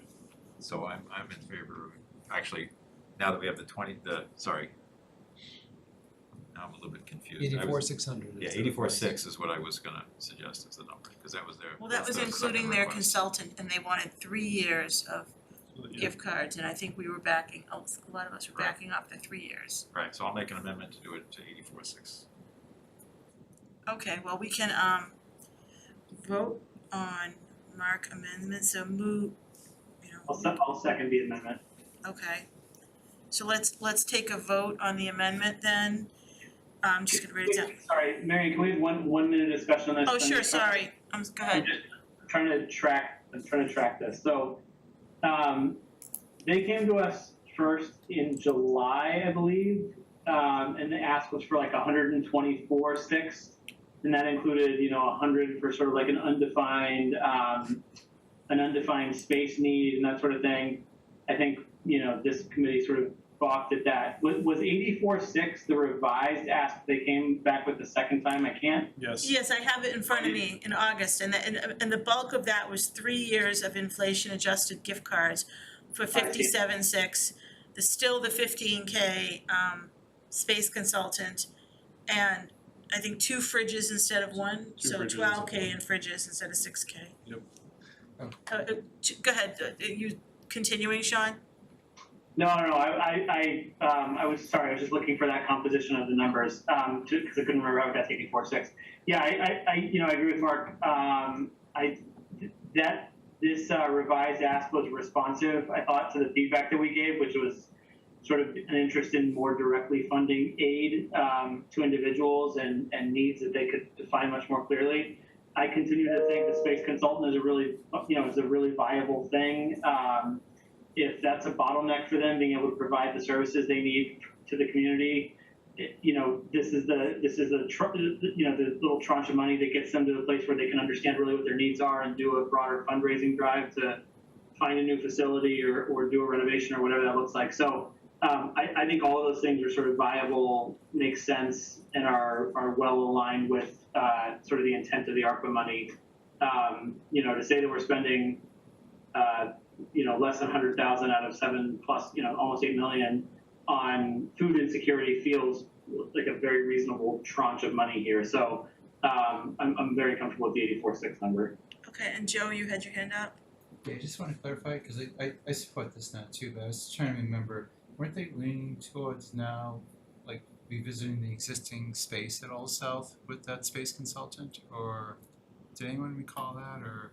There was one option, but I think they're pretty much leaning to get out of there if they can, but they have to find a viable alternative, which may tie to the senior center work and what's happening over at Pleasant Street and all this other kind of fun stuff, right? There's a lot of potential alignments between those two things. So I'll be the rain on the parade here from my perspective is that this, the other 2 years of this fund, of the gift card funding, I think are good things, but I think those are things that will fall out with all of the other things that are gonna come back, right? And just saying we're gonna have to do this now, to me, isn't necessary. We get a whole year, that's a long time of funding for the gift cards with what the previous proposal was. The space consultant, I was against before, but I could be convinced about that. I just don't think I can get to the point where I'm saying, right now, here's 3 years of gift cards. When I think that as things come back, as maybe some of that, public health comes back, as things come back from the schools, if we get grants for some of the elementary, curriculum stuff, as some of these other things come back, this is an easy thing for the select board to fund on a year-by-year basis as necessary with the ARPA money as it goes, as opposed to locking it in for that period of time. I feel like it's taking a 1 year at a time type approach. And Chris? Yeah, I was semi against the space consultant thing as well, because like I said, when I was in there, they need a new space, so they have to move. Like, with the amount of stuff plus adding, it has to go somewhere. So, you're kind of limited in Reading where this can kind of go. And to charge 15 grand to find that just seems like a massively high number. And didn't they just get a grant too, Fidel? Or am I making this up? They received an earmark as part of the economic development bill for $25,000, but that Was denied as well? that bill is in limbo. It isn't completed. But yeah, I at minimal, I'd like to do obviously the year as well, get the 2 refrigerator freezer things as well. And I guess I can see Tom's point that as money comes back, it's easy to say, here's another year with, you know, we got $25,000 back or 10 grand back kind of scenario. So I can kind of see it that way as well. I don't know if Sean, anyone has anything on the Sean, your hand Zoom? is still up, is that on purpose? Yeah, I was trying to get to the Zoom, I have to Oh, back. not on purpose. Okay, anyone else have a thought on Mark's motion to amend to 84.6? Okay, so Sean seconded it, so let's take a vote on Mark's amendment to the original motion from Andrew was 31.2, which Mark amended to 84.6. And so are we all set with discussion? So I'll take a vote, Sean, Yes. Joe, Yes. Chris, No. Mark, Yes. Tom, No. Andrew, No. Jeffrey, No. and Mary Ann, no. So that motion did not prevail, unless there's another motion, the original motion for 31.2 to recommend to the select board for the food pantry, which includes, as a reminder, 1 year of inflation adjusted gift cards at $1,600 a month, 2 fridges, but no space consultant. So that motion is on the table for the next vote. And I'm just- Marianne, can I? Go ahead, go ahead, more discussion, go ahead. Can I move to amend the figure to, I think it is 46.2? So, Tom, I think you were going this direction, I think is a reasonable sort of compromise. I like the idea that, you know, this could be additionally funded year over year for the gift cards. So that would be for the refrigerators, for 1 year of the gift cards, and for the space consultant. And Chris, I hear your point, like, you know, it may be obvious that they need to move.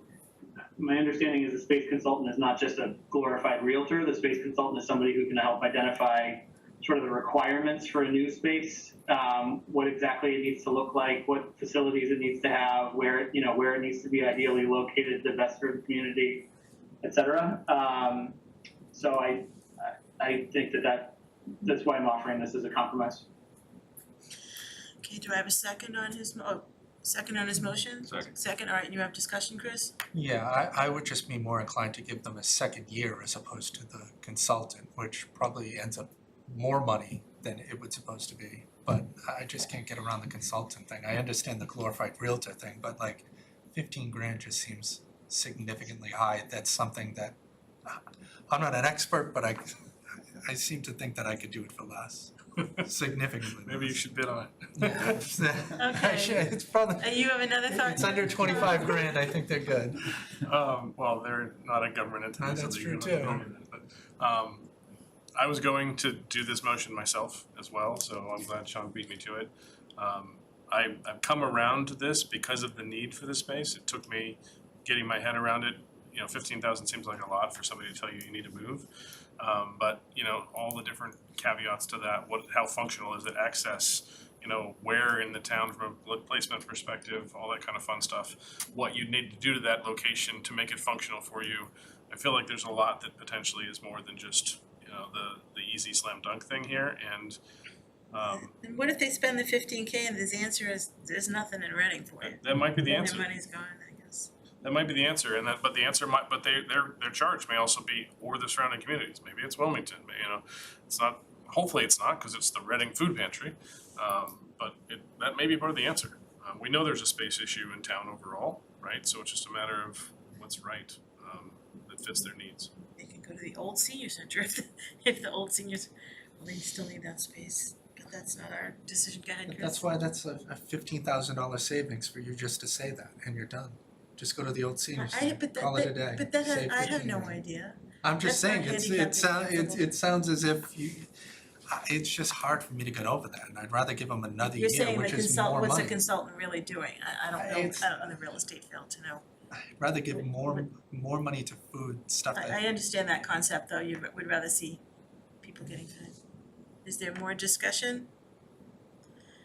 Okay, so the motion on the table is Sean's subsequent amendment for, I think it's 46.2, 31.2 plus 15K.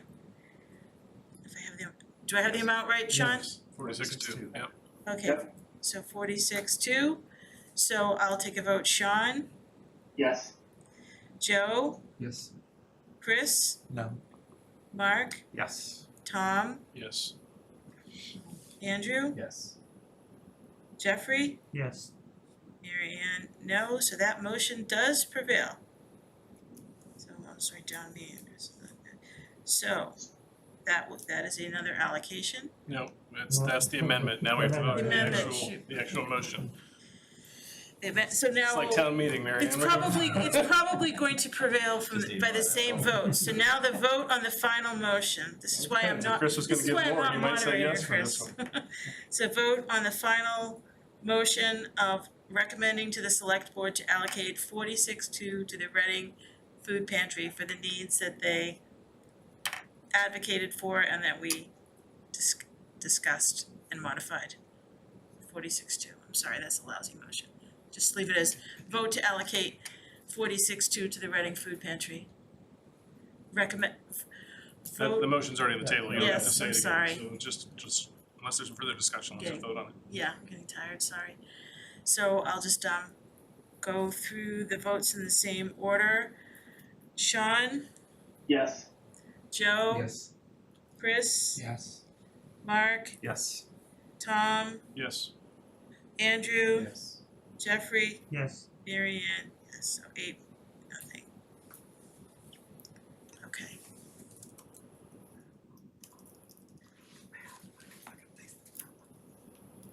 So, we keep, are we saving the big ones for another night, or are we gonna try to tackle another small one? That seemed to be the most, to me, the most compelling smaller one that would benefit immediately from our vote if these all go to the next select board meeting. So if I look at what's left on the top of Tom's list, please ignore all those things with the old premium pay request. I was just substituting that. So here's what we have now. So we have premium pay, water and sewer, chamber, Rotary Garden Club, Congregational Church. And lost columns, C and D. I just scrolled over to there. So what if we did, you were saying, Marianne, I think, the 760K, which is 10% for the premium pay, $1 million for water and sewer. Can we fund then the rest of the? well, does the rest of it come to 200K? Can you do a quick summary, sum of what's left? I think it's more than 200K, but I What you have, other than ones, you have these three, right? So there's a one here for Joe and two, well, there's a two here for other Oh. food but I think they've taken this off the table. So Mark and Sean, are you comfortable taking this off the table? Yes. Me too. Okay, so Joe, do you wanna take this reservation off the table or leave it? Yeah, that was a placeholder. Take it off? Yeah. So we are then left with these three items outside of the top two. Right, so that can fit in 200,000 easily, we could even go more for water and sewer. Right, so the amount that we have Might left. need to go look at the original requests, not the average, right? Because a Yeah. bunch of those have, I have a bunch of zeros in there. Yep. Because in my original allocation, I you're couldn't- looking at the average. Yeah, I was looking at the amount requested and then. If you take 55 plus 12 plus 25, because nobody went above 25, you're still less than 100,000. So you're sitting at 92,000, right? First Congregational is another 34, so if you add in that, because nobody's had a chance to listen or vote on that one yet, you're now at 126.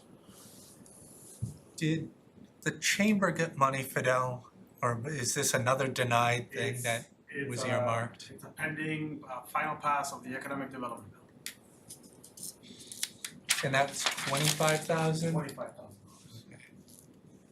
So do we know, Is that, can we make a What the- contingent vote so that if they get their money, we don't have to allocate the whole thing, or? I don't know how that goes. I don't State know. legislation is coming on September 13th, but if you follow it on the Boston Globe and on every publication, it's TBD. Nobody knows about this bill.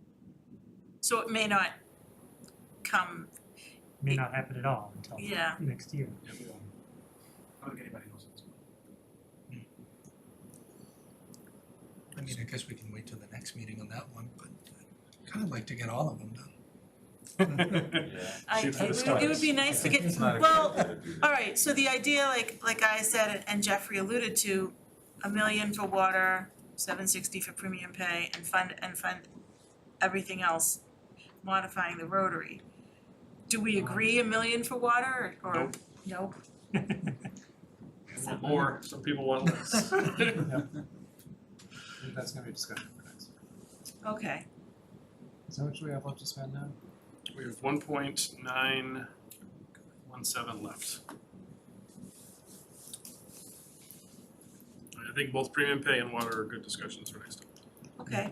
And we should, I think next one's October, so that gives I think we were thinking, yeah. John, we Fidel, bring up Tom the and calendar. Sean and Michelle and I time to kind of sharpen the pencils on some of those items as well. So if I look at, go ahead, Joe.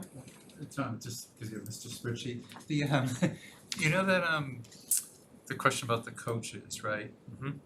Was that, did you include any of that, That getting is numbers not on in the that yet? that is not in the model yet, no. It's something I can ask Michelle and Tom if they have the records on. And we could either separately carve it out as a separate line here, which would probably be the most straightforward. Okay. Rather than adding it back to the Even model. if it's not that hopefully, I don't think it's that sophisticated, but for any people that lost pay, I think, like we discussed last time, we should. So it might behoove us to add a lost pay line to this spreadsheet then, if that's the case. You mean And for explore if the there are lost stipends? Yeah, see So- if there are other people who experience the same thing. We don't think so, but we didn't even know about the first one. The unions would have to tell us. I think it's pretty small, but I think we should at least, It is small. I hate to not cover that if we're gonna. So then we're now, I think we're done with votes for tonight, and thank you all, I think we made a lot of progress. And there's a lot of residents that are gonna benefit, so if we're getting into the next meeting topics, it's gonna be the remaining allocations. Marion, can I ask a question on that before, sorry, just before Go we ahead, go on to sure. that? Is there anybody else, well, I don't know if you know or not, but even like part-time employees, hourly employees that we just sent home and didn't pay? We might be opening a Pandora's box here, which might be the right thing to do, but, I think if people came before us, then they're on the list. If there's random groups and people that haven't come here, I mean, it is what it is. I think every town and school employee has heard about coming before rec by now, right? The groups that haven't come have been the administrators. Yeah, I mean, I don't have the benefit of being here when this was going on, but I imagine that like hourly employees at the library, for example, if the library was closed, did they get their normal hours? That's a question that I can ask. I mean, was there any I forget that, I thought there were federal pandemic pay benefits things too for people that they could put in for if they weren't laid off, or if they were.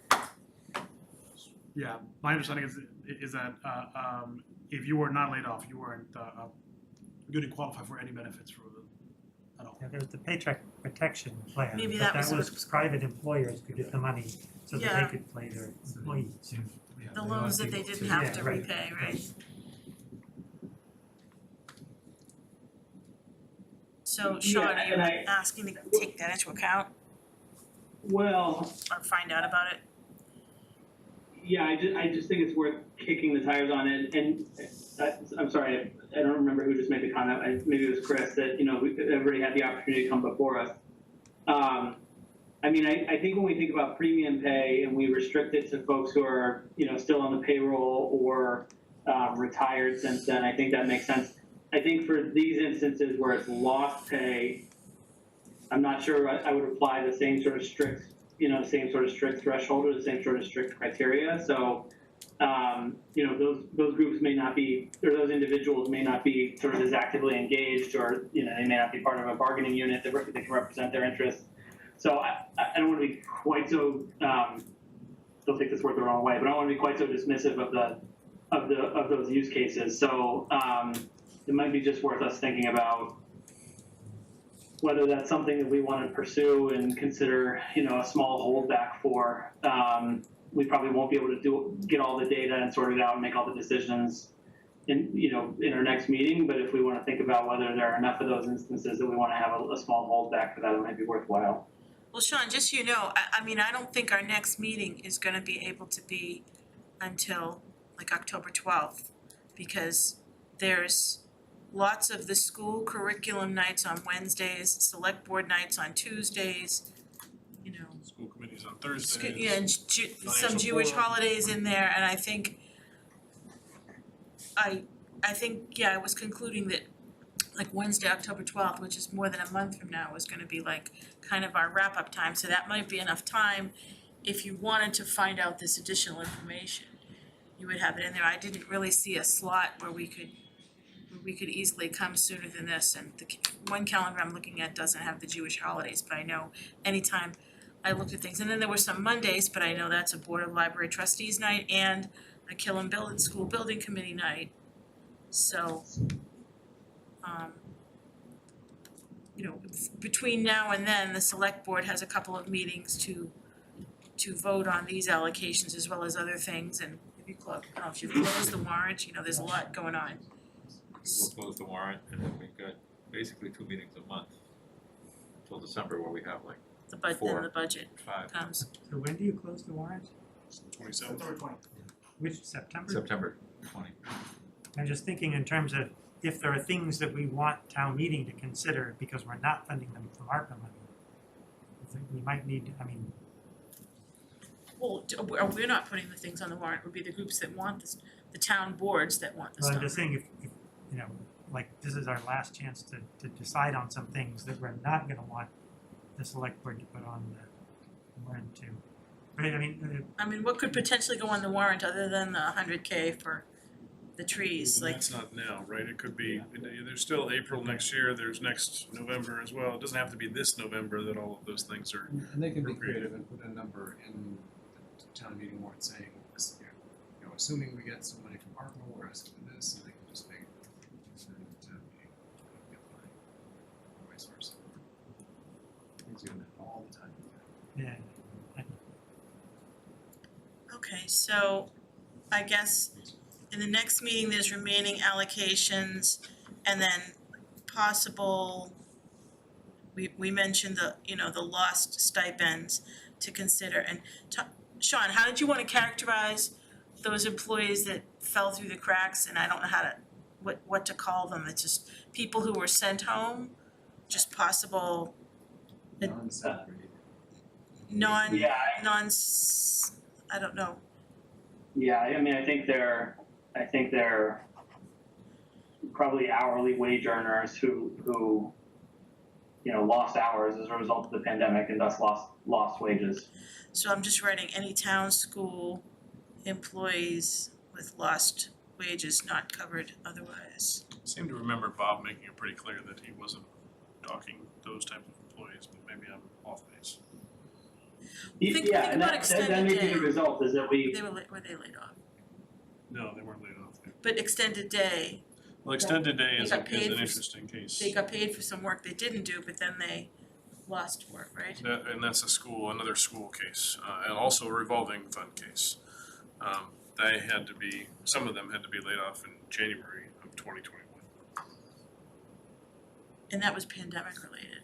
but it wasn't, so it was like, being laid off. So they were laid off, so then were they covered in this? I saw some of the names in the list, so I think they're still there. Yeah, Some of them have come back, a lot of them have come back since then, so they're on the list. and some of our extended day people were already paras they're covered in another way. Right. A lot of them might be, that's just like the only ones I know that kind of couldn't do their job because the schools were closed, but weren't part of a collective bargaining unit. Yeah, and I'm already regretting opening this Pandora's box because Yeah. you know, I might argue that there's a difference between somebody who you know, the role didn't exist because there wasn't demand for it versus somebody who, you know, was sent home for a period of time where they were sort of expecting to work and you know what I mean. So those are almost two different use cases in my mind. Lost wages that you sort of expected and were counting on versus lost wages that came, you know, at the end of a contract period, for instance. So again, this is potentially a Pandora's box, but I think it's worth us at least Yeah. thinking about. I mean, I think we've been more than fair in the level of detail that you and Tom are giving to all of the employees with what we're thinking of the premium pay. I can't believe whatever we come up with that they're gonna be unhappy with. So, all right, well, we'll leave that for next time. We already approved the minutes. The next meeting will tentatively be on the 12th. Do we have any other motions this evening? Oh, you have a further discussion? Just a quick request, the most up-to-date sheet, if that could be shared. I'll just send it. I'm just gonna reply to Mary Ann. Yeah, and this time I'll It's be all sure, publicly discussed. I this don't think was there's such a anything we're crazy gonna weekend, this will be sure to be No more going out. opinions. I think we should be talking about Birch Meadow next meeting too again. I'm just joking, Mary Ann, what's wrong with you? Why are you writing this down? No, we already voted on it. I know. Is that a test? It's a We test, haven't yeah. allocated a parking spot for the food truck. Yeah. So I'm gonna say this before this goes too far. Yeah. Move to adjourn. Second. Okay, this requires a roll call vote. Sean, Yes. Joe, Yes. Chris, Yes. Mark, Yes. Tom, Yes. Andrew, Yes. Jeffrey, Yes. Mary Ann, yes. I tempted to say no.